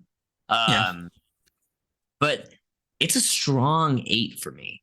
Like, I think it's about a solid. I think it is a super strong 8 for me. Again, like the ones that have scored higher have like Troy color coded pages and shit. I mean, stuff that goes so. For me, honestly, really, the difference is personally, the information that I wish was moved around, and I wish there was like, I wish it was like a lot of it was offered earlier on. Like some of the psionic stuff, the approaches, like the approaches one specifically. I wish it was a little bit earlier on, so I had a little more context, you know? Yeah. What was I fixing to say? I was gonna say something. I mean, I think specifically layout in the way that like whoever put it together like did a really fucking good job. I love the use of like the black big chunks. I love the use of like the art that's like a page and a half. Like, I mean, I think this is a solid 8. One of the things that like Death in Space has, which is one of the ones that got like a 9, I believe, also has a whole table of contents just for like the tables. Yeah, like, it does. That would be crazy in here too. Yeah. So that's the thing is like some games become like they do the job so good that like realistically an 8 is about as high as we're gonna give for layout. About the table of contents for tables. That's such a fucking smart idea. Damn it. Like glossaries, like those kind of things. So like again, 5 is considered bang average. So 8 is a really fucking high score. Rule set. So post PBTA. What are your thoughts? Good. It's everything I like and none of the stuff that I don't like, actually. I will say, like, for me personally, like, there's a lot going on here. There is a lot of I don't think it's bad. I really like how you build your characters and how they have the approaches as a stand-in for like stats. Um, this is pretty high for me as well. Like I really do want to play this. It seems like a lot of Yeah. fun to play. You know, I Yeah. like building your gang together with your buddies and building your character in that gang, and then like playing the game seems fun. Also, you know, I do love a 2d6. Like, you know, I it's a good system. Mhm. Nothing never happens, and I think that that's incredibly important. You know, Yeah, but I mean, you know, this is my favorite seller rule set. I mean, yeah, 2d6 mixed success. I mean, I love the 3d6. I love the what's the circumstantial bonuses. I love the way that they explain reactions and actions for combat and stuff like that. I mean, this is literally like the game that I want to play, like mechanically. You know, this is the exact style. Post PBTA games are my fucking bread and butter. yeah. It's what I absolutely love. I really enjoy this, you know, and I think I don't know if this falls in a rule set as much as maybe even layout, but just to make a point, I think Hyperborea gave me a little bit different perspective on how big this book is, because although I do think Hyperborea has a lot of stuff in it, it's also kind of nice to have that stuff, but this stuff is different. Like too much. So it's just like there's a lot of there's rules, you know. Yeah, but this is not so much like rules in Hyperborea that has just like tables of tables of tables and stuff. This has like, it's more generators. You know what I mean? Yeah. And I love that there's so many generators. So what do you give it? I mean, it's got at least an 8. At least an 8. Yeah, I'm at an 8. I'm at an 8. Mm-hmm. Yeah. I mean, the only reason I think it's an 8 is really that there's some cool things tacked on, but it's basically the core of post PBTA. Like 2d6, mixed success, roll some advantage. Like, again, the approaches are nice and a different approach to doing it. I don't think there's really anything in it that outside of like the danger table and stuff like that. That like is something brand new that blows me away, but it is extremely well adapted. I think 8 is solid for this. Originality. Neither of us have read a lot of Necromunda, but how do you feel about the originality of this across the board? I think it's good. I think this is like it's a cool setting, and I think that it's a good use of the rule set. I don't know that I'm really struck with it being like ultra original. But like I don't know, it's still good. It's still really good. How you feeling about it? You know? Yeah, I mean, the setting, if I had to describe it, because there's a very stark difference between calling something like cyberpunk and something like just dystopian future with technology. You know what I mean? And this is dystopian future with technology and mutants, and you know, this is post late stage capitalism. Like, you know, this is, you know, I mean, this is us in 100 years. But you know, I think that exists. I don't think it's a brand new thing. I mean, you know, there's not a lot of touch points listed in the book, but Necromunda specifically was described as being like what they were shooting for. So the style of the setting exists. The rule set exists. I think they do it in an extremely good way. Yeah. Super well done. But it's nothing that like super... There's very little in here where I go, oh shit, I'm stealing the fuck out of that, you know, whether it's lore or anything. The danger table, fuck yeah. But outside of that, I mean, I think it's well done, but also, you know, it's been tread before. Maybe not well tread, but it's been tread before. Yeah, I'm thinking for me, honestly, this might be the lowest score we give it, because I think I'm gonna get. For me, it's a 6. I'm between a 6 and a 7. I mean, I really love. Like the classes all exist in other things, right? Like even the gang types all exist in other things. Like it just, it's really, I mean, like I'm not dogging it for being bad. It's definitely not bad. It's good. Nothing is like, oh fuck, that's that, you know? I haven't seen that before. That's a clever use of that, you know? That's an innovative use of that. You know, the things that are in here are what I expect them to be when I read them, you know? Which isn't bad. No, I don't disagree with you. Yeah, I don't disagree with you at all. I mean, I think it takes... One thing you just said is it's everything you expect to be there is there. So if you've played this style of game before, you know how to play the style of game already, you know? Yeah. And again, I mean, but name me another setting like this. It's not Necromunda. That is grim gangs fighting. Grim gangs and future dystopian mutant radioactive wasteland. I could make an argument that cyber metal carries a little bit of that as well. Does you can say that, yeah. And then let's see. I could pull up our let me pull up our Instagram. Yes, I know, Kat. Hello. I mean, I don't know if you feel it some type of way, tell me. But no. I'm not talking about it. I think it's really good. So, but I just, yeah, that's where I'm at.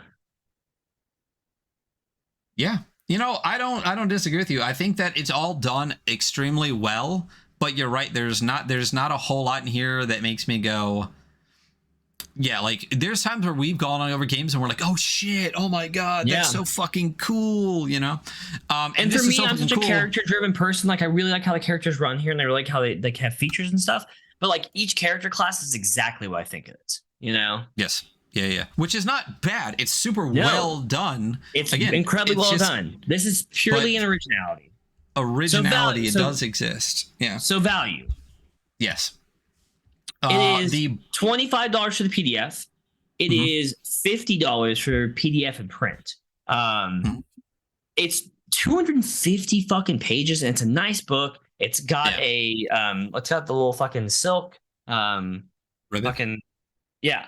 I think it's pretty good. I think you can get a free quick start for this game, which in and of itself I think adds value because you can know before you buy whether or not you really like it. How are you feeling?